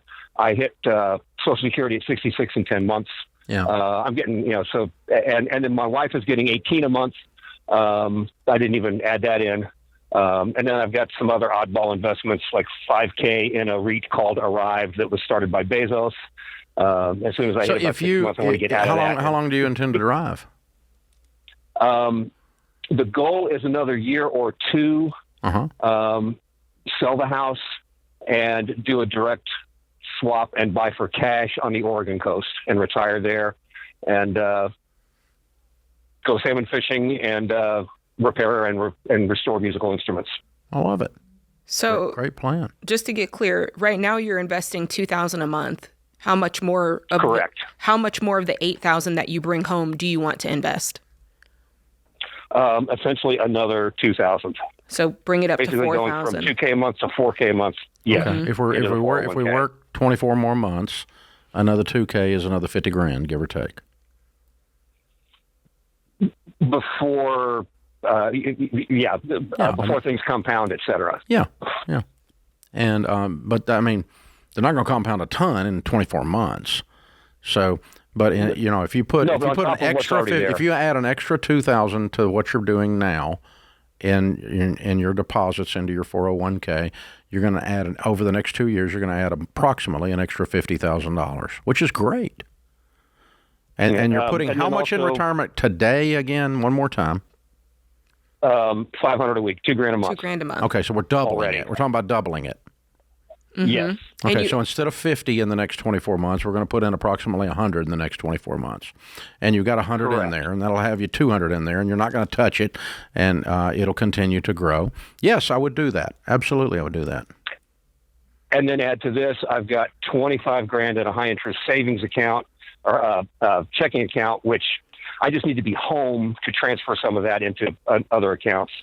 I've got another $18,000 in what's similar to your credit union's fund. My credit union calls it Common Sense. Started with $5,000. Automatically $500 a month comes out of my checking and goes into that fund. No, you need to stop. You need to stop all that. What's the purpose of that? We need to be systematizing. You need your operating budget to operate your household, and then you need to be loading up your 401k above your emergency fund. Above your emergency fund. And anything in that 401k that you can put into Roth, if they have a Roth option, I would put it all in Roth. Mm-hmm. It's that simple. So, yeah, that's what we're going to do. Joe's in Albany, New York. Hey, Joe, what's up? Hey, it's an honor to speak with you both. You too. How can we help? So me and my wife just got married in May, and we combined our finances, and we realized that we're kind of, we disagree about one part. Well, actually, I disagree, I should say. She believes in tithing 10% of her income, where I'm more of a person who likes to just give when I feel compelled to give. What is the basis for your decision on this? A feeling, or are you trying to be following a faith? Are you Muslim? Are you Christian? Are you Jewish? So we're both Christian. Okay. I believe I don't care what you believe. Evangelical Christian? Yes. Okay. Yeah. So you go to an evangelical church? I believe it's evangelical. Okay. All right. So, are you Catholic? No, not Catholic. Okay, then you're Protestant, and so you're probably evangelical in Albany, New York. Okay, that makes sense. Yes. Now, and so then your guideline would be not what Dave Ramsey says or Jade says, but what the Bible says. Or not what your feeling not what is. You feel. That's what I was going to say. Not what you feel. Not what my opinion is. Your opinion doesn't matter at that point, because you said, I have submitted myself to Christ. He is the Lord of my life, and his instruction manual is the Scriptures then. Okay. And so let's use that as the baseline. then if you want to, if you want to have the argument, but if you want to say the basis for us making the decision is it's whatever I want to do, it's my feeling, then you can use that basis. That's okay. But if you're going to say the basis is my Christian faith, then you would use the handbook. Is that logical? Yeah, that's logical. I just never thought about that, honestly. Yeah. So I don't really, I'm being smart aleck, but I don't care what Dave Ramsey says, and I don't care what your wife says, and I don't care what you say, or what your feeling is at that point, because at that point I'm saying, this is what God says to do, and then I get to decide, do I want to do it or not? And it's not a sin, by the way, if you don't do it. It's just this is his guideline. And the scriptures are very clear in the Old and the New Testament that the tithe, the word tithe in the Hebrew literally means tenth. And evangelical tradition for the last 1,500 years is that the local church represents the Old Testament storehouse. And the Old Testament storehouse took care of the Levites, which were the priests and the pastors. And it took care of the widows and orphans, the poor, and the struggling in your community. And your church should be doing both of those things, and you tithe to your local church. That's evangelical tradition, and that's the teaching that most evangelical churches would go off of, and that I adhere to, and that I personally do, and Jade and Sam do, the church that they used to minister in. Jade was part of the worship team. That's what they teach. That's what David teaches, the pastor there. He's a friend of mine. And so, and it's what we've taught in Financial Peace University all these years. Now, again, we never tell people, Joe, that it's a sin. Okay? Or that God hates you or something like that. That's not what we're talking about. It's just an instruction manual, and God teaches us that when we give a tenth of our income as a standard part of the rhythm of our life, we're resetting who's in charge of our life. Okay. It's a reminder. It's a weekly or a bi-weekly, whatever your paycheck is, reminder that God is in charge and that this is his stuff that I'm taking care of. Now I'm talking to a Christian through a Christian lens here. If you're out there listening and you're not, that's okay. Then you don't have to do all that. It's a completely different thing. And if you're Muslim, you would have a different guideline from the Quran. That's right. And you should go by that because that's what you believe. And so, but again, in the Christian world, sometimes the tithe is used as a whipping post, or it's used as a guilt trip when it's in a toxic environment, and we don't want to do any of that. Well, yeah, and I like to think that it's not about the money at all. It's about the posture of your heart. God really doesn't need anything that we have. Yeah, that's laughable. You know what I'm saying? Yeah. It's about your heart, which is one of the reasons that I don't put tithe on direct deposit. It's something that you ritualize and do every month so that you're aware of the money that you're giving, so that you're letting it do the work in your heart. It's one of the reasons I miss passing the plate. Most giving in Christianity is now done online. Yeah. And I miss passing the plate because there's a sense you're bowing when you're doing it. And your kids see you do it. Amen.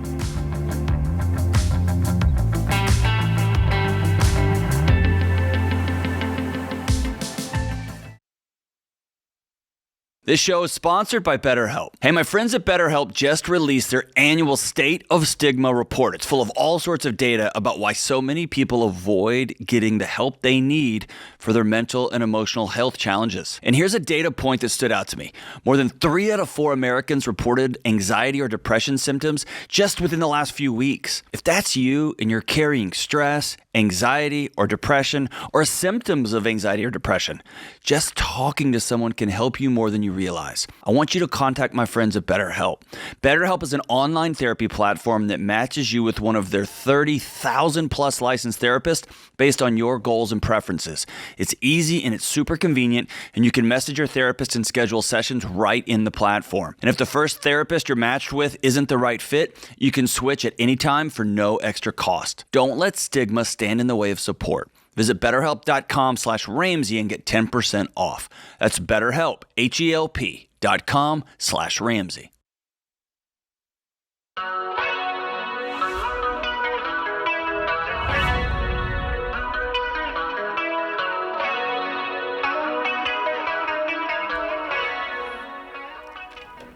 Welcome back to the Ramsey Show in the Fairwinds Credit Union studio. Jade Warshaw is my co-host today, Ramsey personality, best-selling author.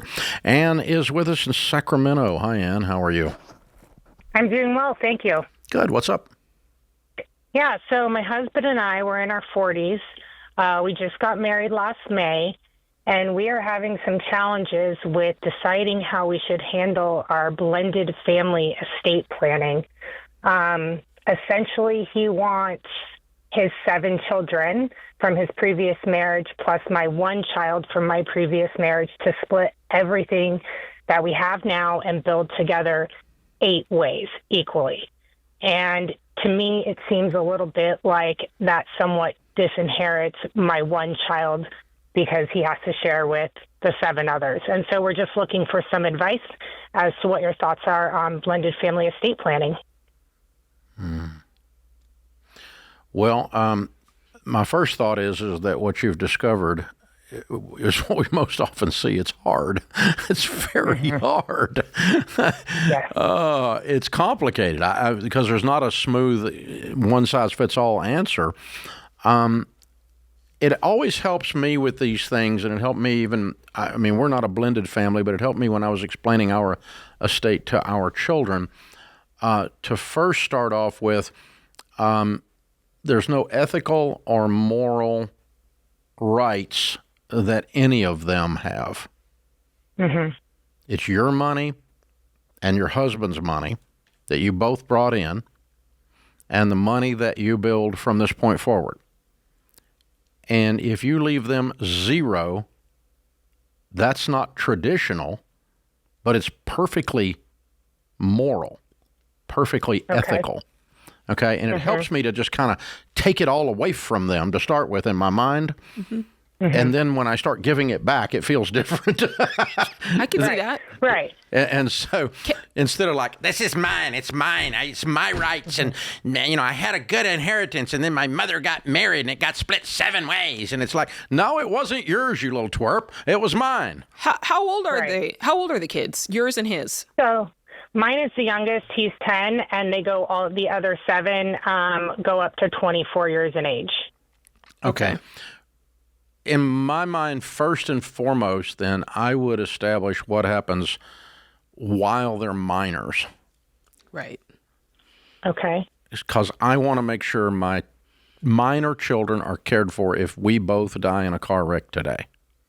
Okay. That's paramount.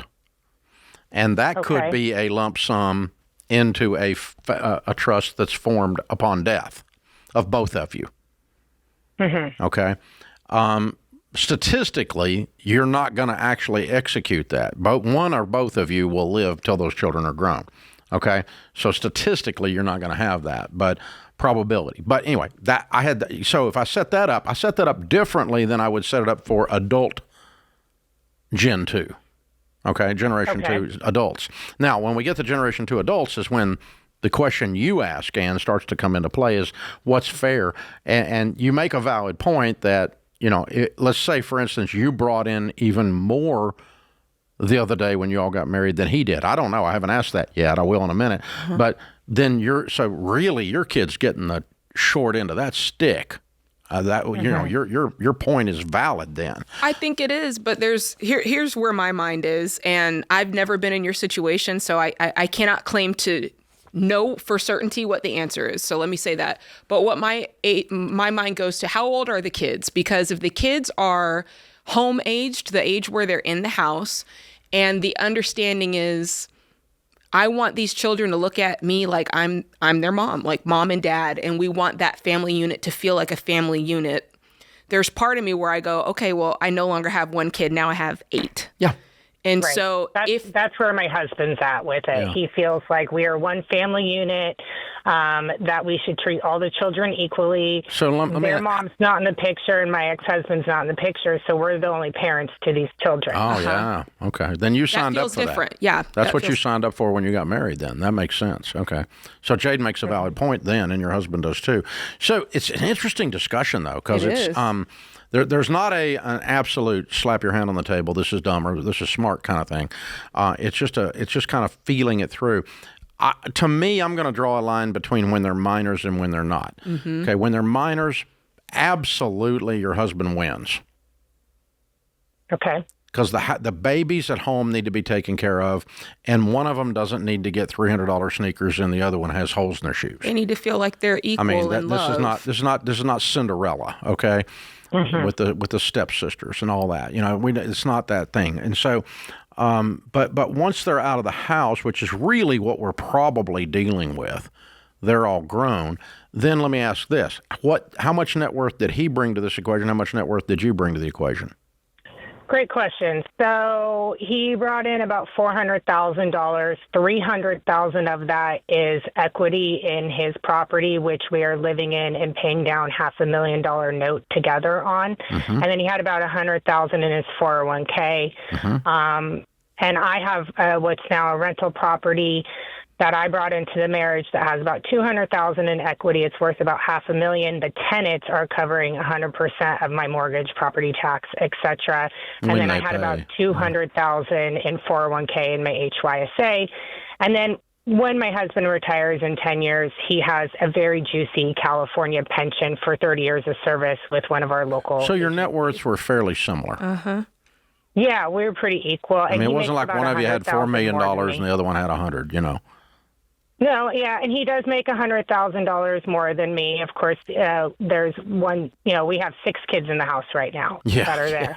Hello. So the grocery bill's a lot more than just me and the one. Well, try hiring Mary Poppins for this. He won't be making any more then when we offset that. But yeah, wow.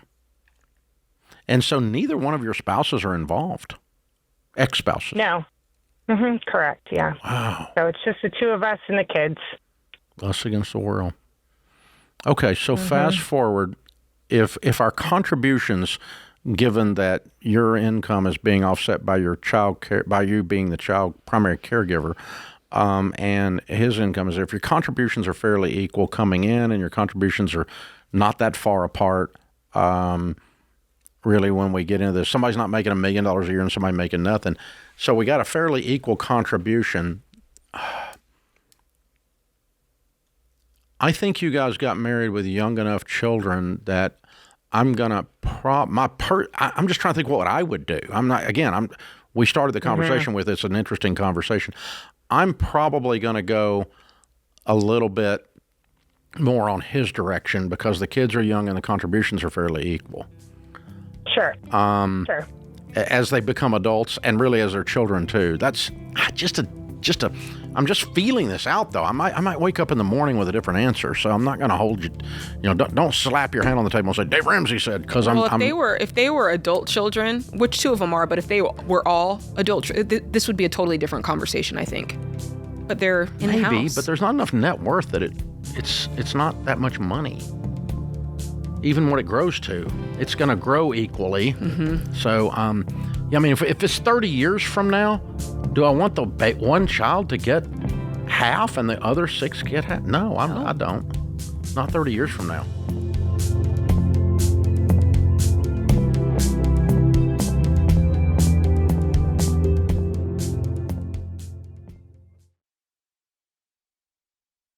You spend hours researching before making a major purchase like a home or car, but it's also a good idea to put in the work searching for the right insurance coverage. To protect your biggest assets, I recommend using Ramsey Trusted Pros. Whether you're looking for car, home, or any other type of insurance, Ramsey Trusted providers have been coached and vetted to serve you like we would. Find what you need at RamseySolutions.com/insurance.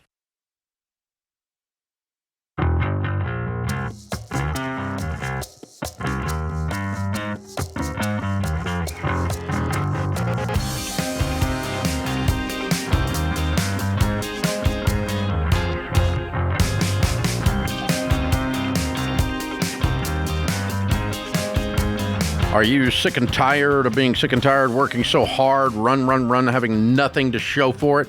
Well, that's normal. Normal's broke. Normal is 78% of Americans live paycheck to paycheck. There's too much month left at the end of the money. It's not a good plan. You need to tell your money what to do instead of wondering where it went. Give every dollar an assignment. That's how we named the world's best budgeting and financial app called Every Dollar.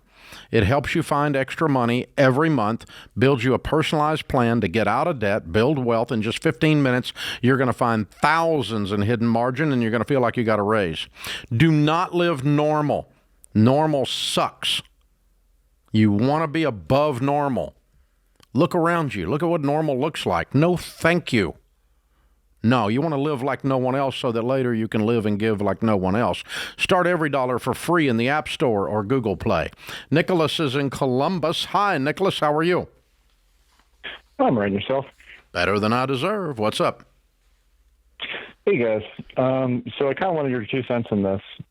Facing a career change, and I guess put it easily, is it worth moving from tax, public accounting into industry financial accounting at the cost of, no longer working from home, giving up a lot of PTO, and giving up good parental leave benefits for the purpose of moving in the career direction I want to go in? Because it's just kind of tough to make that transition from tax to financial, and I have that opportunity, but it just comes with all those downsides, and it makes me feel some type of way, I guess. All the things you said just simply mean that you have to work more.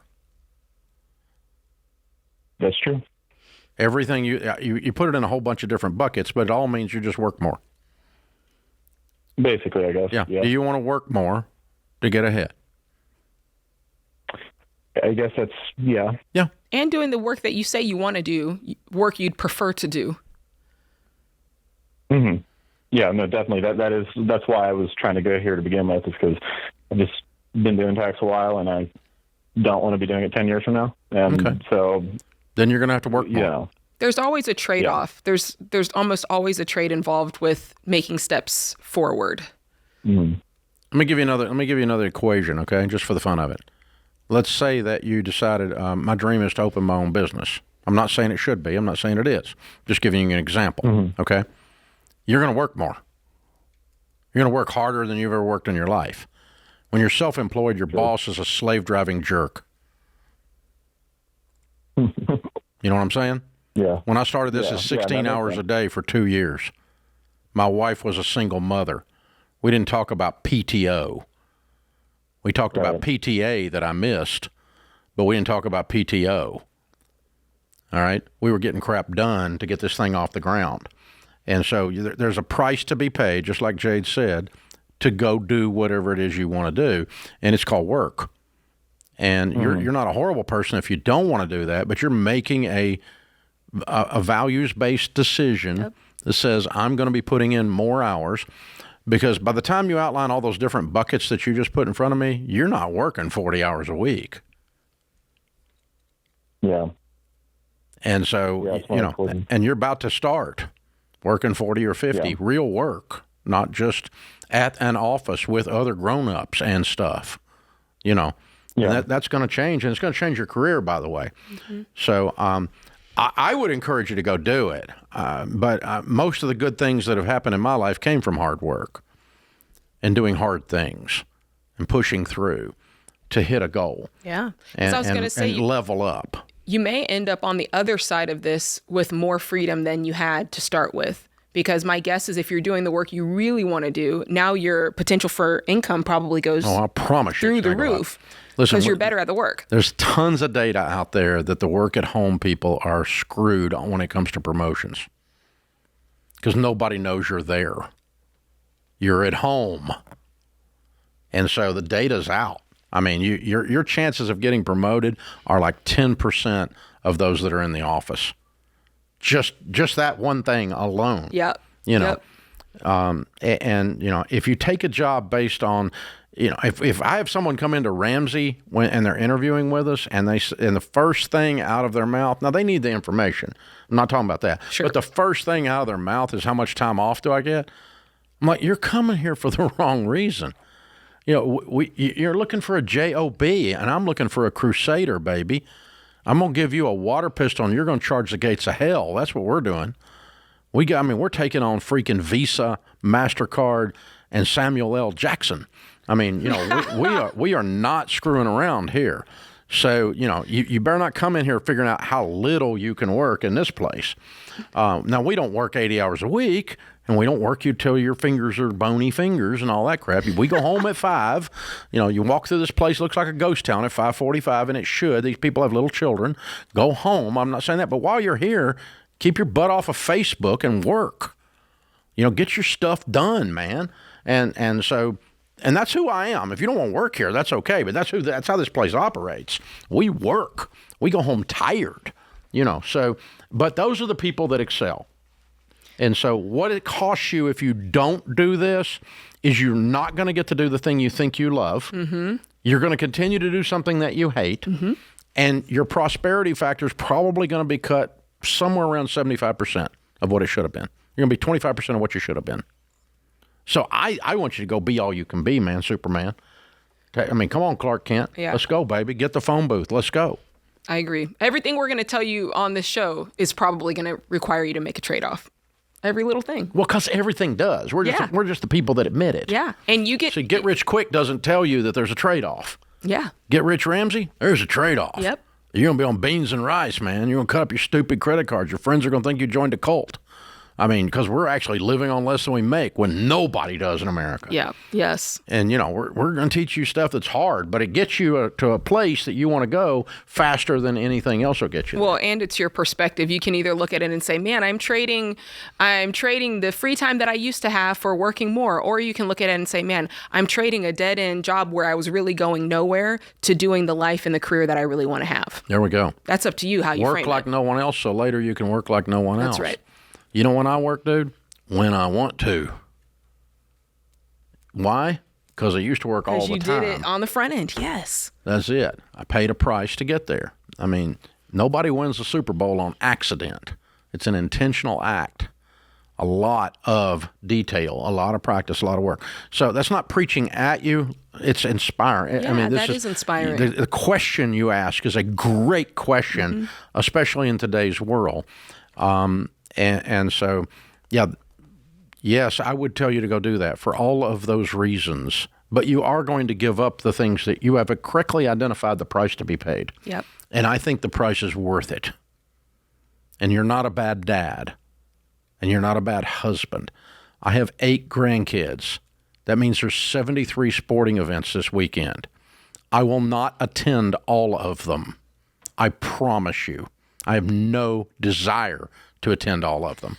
I'll pick out a couple of them, but I'm not a bad grandfather because I miss them. I missed some of the kids' stuff growing up. I didn't miss all of them, but I missed some of them growing up. And so welcome to being grown-ups. Like that. I don't want to miss the children's sports. By God, I do.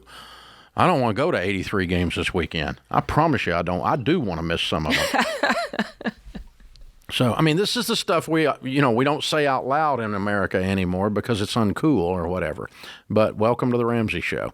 We do. And we think it's worth it because whether my grandchildren are loved by Papa Dave is not measured in whether I attend their games. They have a different way of measuring my love. I actually pay attention to them when they're in front of me instead of my stupid phone. There's that kind of stuff. I mean, this is there's ways to do this stuff, this Absolutely. life. So, Nicholas, I'm proud of you. It's a good question. And I think you're going to go be somebody. I'm proud of you.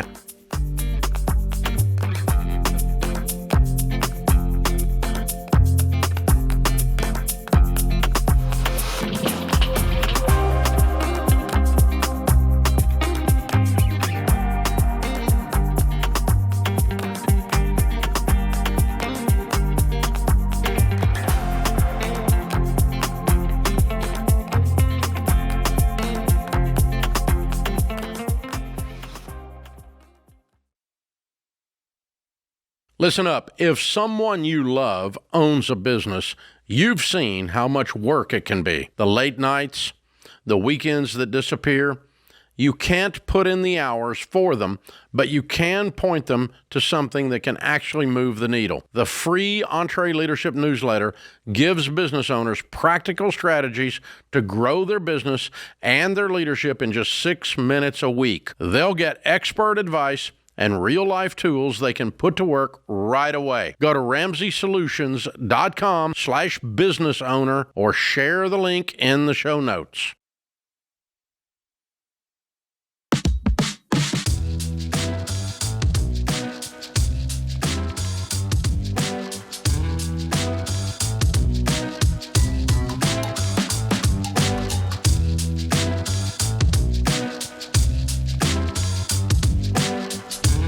Right. Rod is in Durango, Colorado. Hey, Rod, what's up? Hey, guys. Thanks in advance for your advice. Here's my question. I've got a 401k that's got about a 700k. My wife's family has a very strong history of Alzheimer's. Her brother got put into a care center for about 10 grand a month when he was 68. She's 67. My question is this. We're redoing our wills, and I'm wondering, because I've talked to 2 attorneys, they didn't come up with good advice. Can I set up a trust somehow in or outside of that will that if I die before her, my 401k goes in or is in that trust, pays out approximately 2 to 3 grand a month to her, so she gets some from it. But at age, and there's 3 trustees, but at age, let's say 82, 85, if she doesn't show any signs of Alzheimer's, then every bit of the fund balance goes to her. And the reason I ask this, her brother, 2 years before he went into care center, started giving away money. He thought he was a billionaire and gave away about $150,000. And so now he's somewhat strapped. So does this make sense?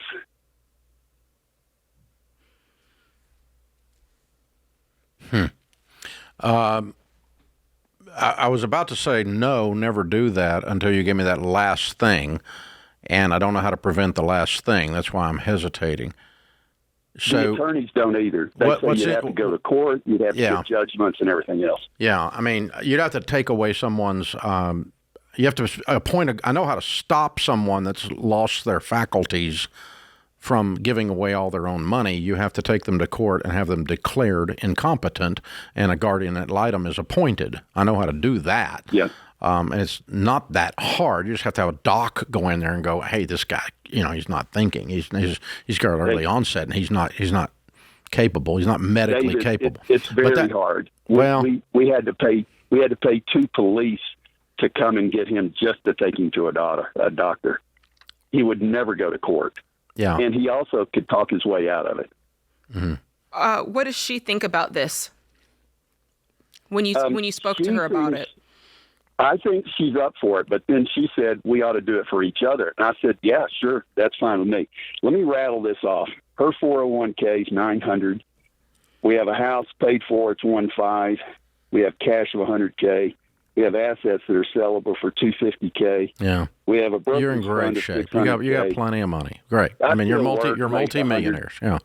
Way to go, by the way. Congratulations. Thank you. Okay. I did not know this, and I just looked it up, and so I've not had time to dig into it. But Harvard Health says that 75% of the people that get Alzheimer's have zero family history. Only 25% of the people that get Alzheimer's have family history, which was interesting. I thought it was a lot more than that till I looked it up. They're wrong. Her dad died of it. His twin brother died of it, all in care centers. Her uncle died of it. Her grandmother died of it. Well, I don't know that this one family offsets the body of evidence, though, on a big study. Yeah, that's true. And this family may have some kind of a gene issue or something. I don't know. I'm not as worried about. I don't like your structure because it's too controlling. I don't want to leave that much control on my wife, on the off chance she might lose her faculties. So I don't like that part of it, but I don't know how to solve for if she does lose her faculties other than good family relationships with her children and so forth. Do you all have children? No. Okay. Been married 39 years. Okay. All right. So there's nobody to step in other than a brother or sister like with her brother, and by then it was a pain in the butt because he had gone completely off his rocker and would have fought the police, you said. So, yeah. Okay. Yeah, I don't know how to watch over her in the event she does get something. I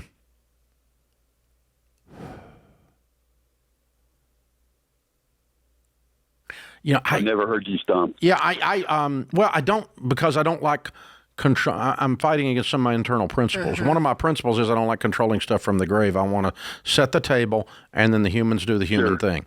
But this is a human that's out of control, and I want to protect them from themselves. But we also don't know that that's going to happen. Right, and so Do you do something like the president where you have to go in and be declared competent every year to get your money released from the trust for that year or something like that?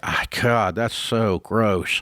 That feels like no way to live. Well, and and not having access to your money but $2,000 a month or something till you're 80 is no way either. That's no way to live. You got $4 million the two of you have built together, and because she might have this thing happen, her life is severely limited if you die today. I don't like that. Not that I'm in the interest of wasting money, but let's pretend what happened with her brother had the ability to happen with her, where she's got access to, let's say, $900,000 and she starts giving it away like she's a billionaire. Is there a way, you don't have heirs, so nobody else's well-being specifically is on the line for the loss, if that makes sense? Is there a way that you can separate it, but do it in a much more generous portion to where it's like maybe half of half of what it is, not just a certain allowance? So I think a different structure of the trust. I think you might have been onto your way of doing it. I don't have the answer. I'm going to wake up in the middle of the night thinking about this one because it's a riddle. I like a good riddle. I'm probably going to lean toward, if either one of you die, your stuff is left in trust to the other one. And now, what are the terms of the trust? I didn't like your terms because they're too. What about the monthly amount? They were too controlling. Well, no, I would rather her. I would want the trust. I would leave the trustee with clear instructions about medical competency. That if the trustee suspects that there's medical incompetence of some kind, then they cease distributions until a medical report is brought in. And so if she had to come to the trustee to send some catfish false lover that's actually a Russian bot that's got her on the hook, which happens all the time, right? If that was the case and she wanted to send them $500,000, she'd have to go to the trustee to get that released, and that would raise a red flag, and he or she would say, not until we get a medical. So it's almost like she has access to the full amount, but if she goes beyond a certain amount, that creates a suspicion. So the trustee needs to have some moral ties to this more than just the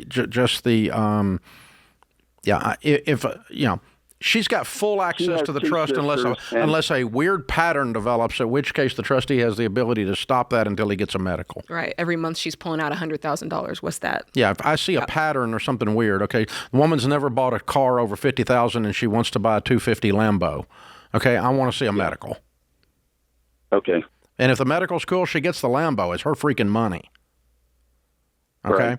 But, something like that, if something breaks pattern, and to keep them from going down the way of her brother, I would do that rather than saying, if you make it to 80, then you can get your money. No, I don't like that. But I mean, I don't want to say this in the wrong way, but with family around her, is she just going to jump to that? She doesn't have a ton of family around her. That's the point. There's no kid. Like, my kids would completely interfere with their mother. Yeah, 100%. They would get all up in her business. It wouldn't happen. Okay, they'd be going, Mom, that is a bogus crap. Yeah. Get off the internet. You're not doing that. You're seeing signs before it's gotten to erratic and they would relationally interfere. Right. But you don't have that family structure around you guys in this situation, and neither did her brother, for that matter. Y'all weren't close enough to him to catch it early and intervene, right? So that's correct. It's so interesting, Rod. It's a good question. It is. I appreciate you wrestling with it. It's an act of love to wrestle with it. If you both left it 100% into trust and you had full access to the money through the trust, unless a pattern evolved that was an unhealthy pattern, in which case the trustee has the ability to throw a flag on the field and say, time out, I need a medical.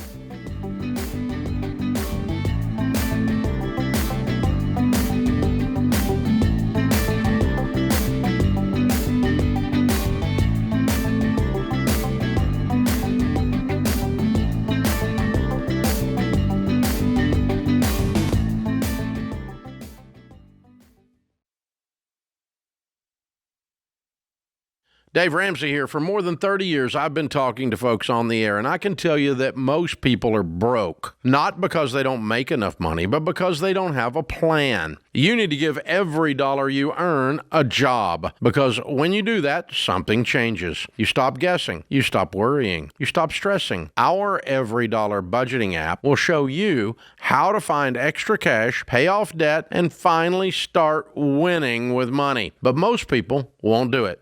They'll keep living paycheck to paycheck, keep hoping things will change without making a change. It's time to say enough is enough. It's time to take control of your money. It's time to start your Every Dollar budget for free today. Go download it in the App Store or Google Play.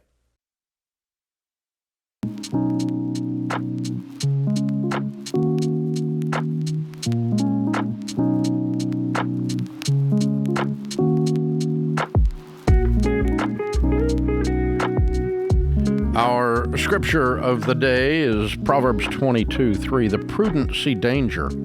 Oh, this is one of my favorite. The prudent see danger and take refuge. One version says the wise see danger and take refuge. The simple keep going and pay the penalty. Another version says are punished. When I see danger, don't you know when you know when you're knower? Yep. When your bell is ringing, it's like, I knew that girl wasn't right. I knew that guy wasn't right. Had a feeling. I knew there was something wrong with that mustache. I just knew. Mr. Mustache, I knew that guy. You know what I'm talking about? Yeah. It's just like, and I went forward anyway. Man, come on. And I was simple. I was a fool. And I was punished for it. Yep. The wise see danger and take refuge. The simple, the fool, keeps going and pays the penalty. And hadn't we all been both? I know that's right. But it just tells you to trust your instinct. Trust your gut. And one pastor friend said, don't call it your gut. It's the Holy Spirit. Don't call the Holy Spirit your gut. But trust your instinct. Trust what God's Spirit is inside of you to saying, don't do that. Don't do that. Don't walk over there. Stay away from that. That one's trouble. Stay away from that one. You just know. You do. You do. do. And you go forward anyway, and you're punished for it. That's just one of my favorites. Milton Berle said, it's amazing how fast later comes when you buy now. That's funny. That's a good one. Nina is in Tampa, Florida. Hi, Nina. How are you? Hi, I'm doing well. Thank you. Sure. Thanks for taking my call. I'm 65 years old. I have no debts. My house is paid off. My car is paid off. I have $650,000 in the bank. I'm planning on buying like a rental property, one or two. I don't know if that's good planning, and that's my whole retirement. Is this with planning? Only if you like landlording and you're doing this because it's something you want to do, not because it's something someone told you should do. Yeah, that was my question. I'm doing it for the income. I know. But do you know anything about real estate? Have you always wanted to own real estate? The $650 can be invested in a mutual fund and make you about the same kind of money. Net. Yeah, but would it grow as much as real estate? Not quite, but it won't have anywhere near the hassle. Let me tell you something that comes with income-producing real estate. Tenants. Renters. Right. That's the necessary evil to make this formula work. Not all tenants or renters are evil. I don't mean that. You people stay off the comments. But these are people dealing with But they screw up. And then your little plan is screwed up when they screw up. So I'm not telling you not to do this. I'm telling you to go in eyes wide open and go, this is going to be a pain in the butt, but it's going to be worth it because I love real estate. Now, I've been a landlord for 40 years, so I'm unemotional about it. And I'll just toss your butt out when you don't pay. I don't think anything about it, Yeah. And I don't have a bunch of qualms. I don't sit and wring my hands and worry about the ethics.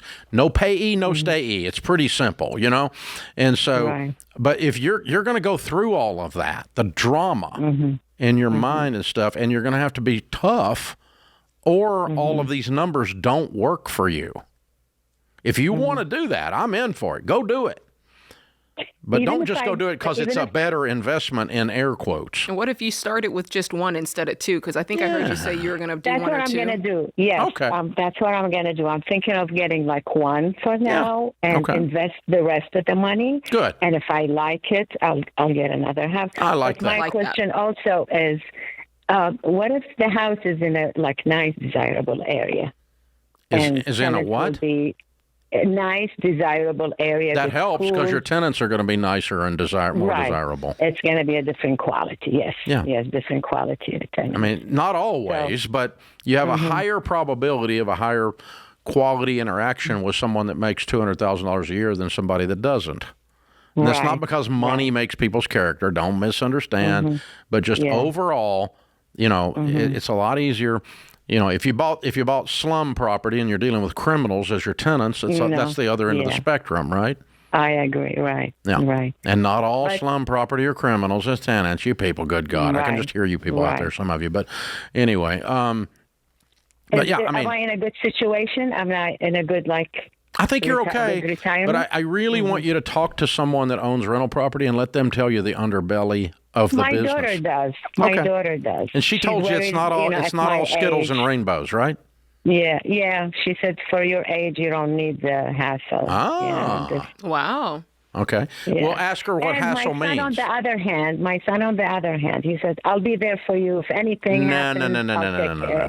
No. This is it'll rip your soul out if you don't go in with your body armor on. Okay. So go hang out with your daughter and watch her deal with tenants a time or two.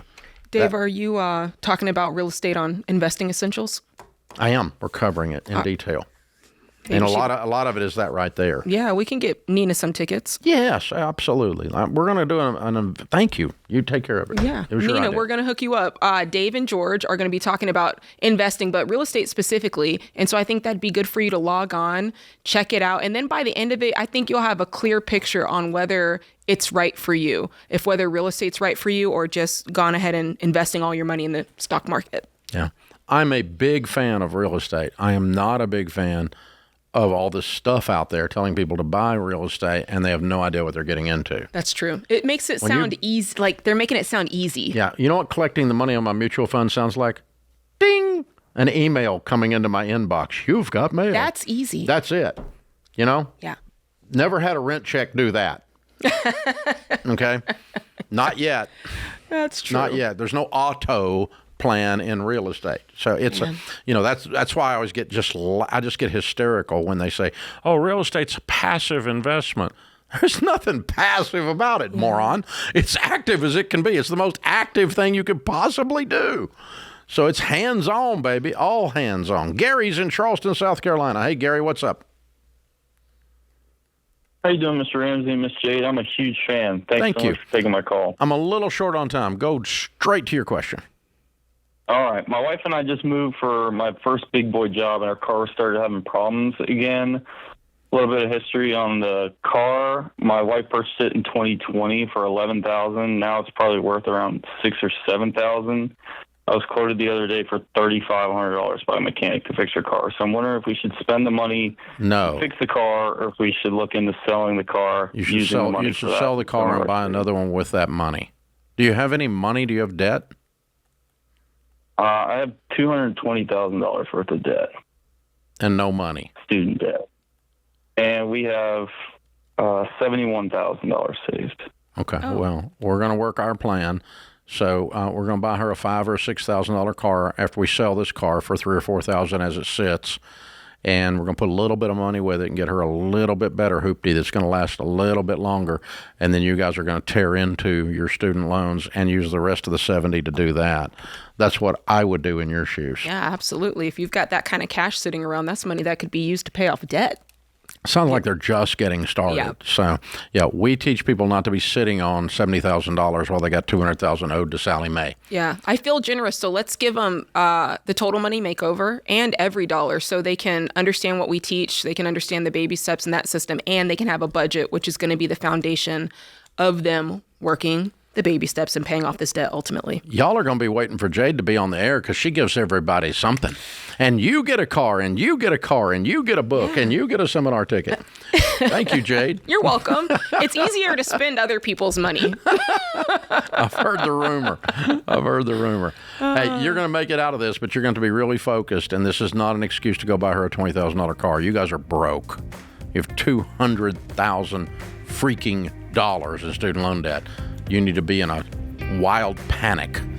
That puts this hour of The Ramsey Show in the books. We'll be back with you before you know it. In the meantime, remember, there's ultimately only one way to financial peace, and that's to walk daily with the Prince of Peace, Christ Jesus.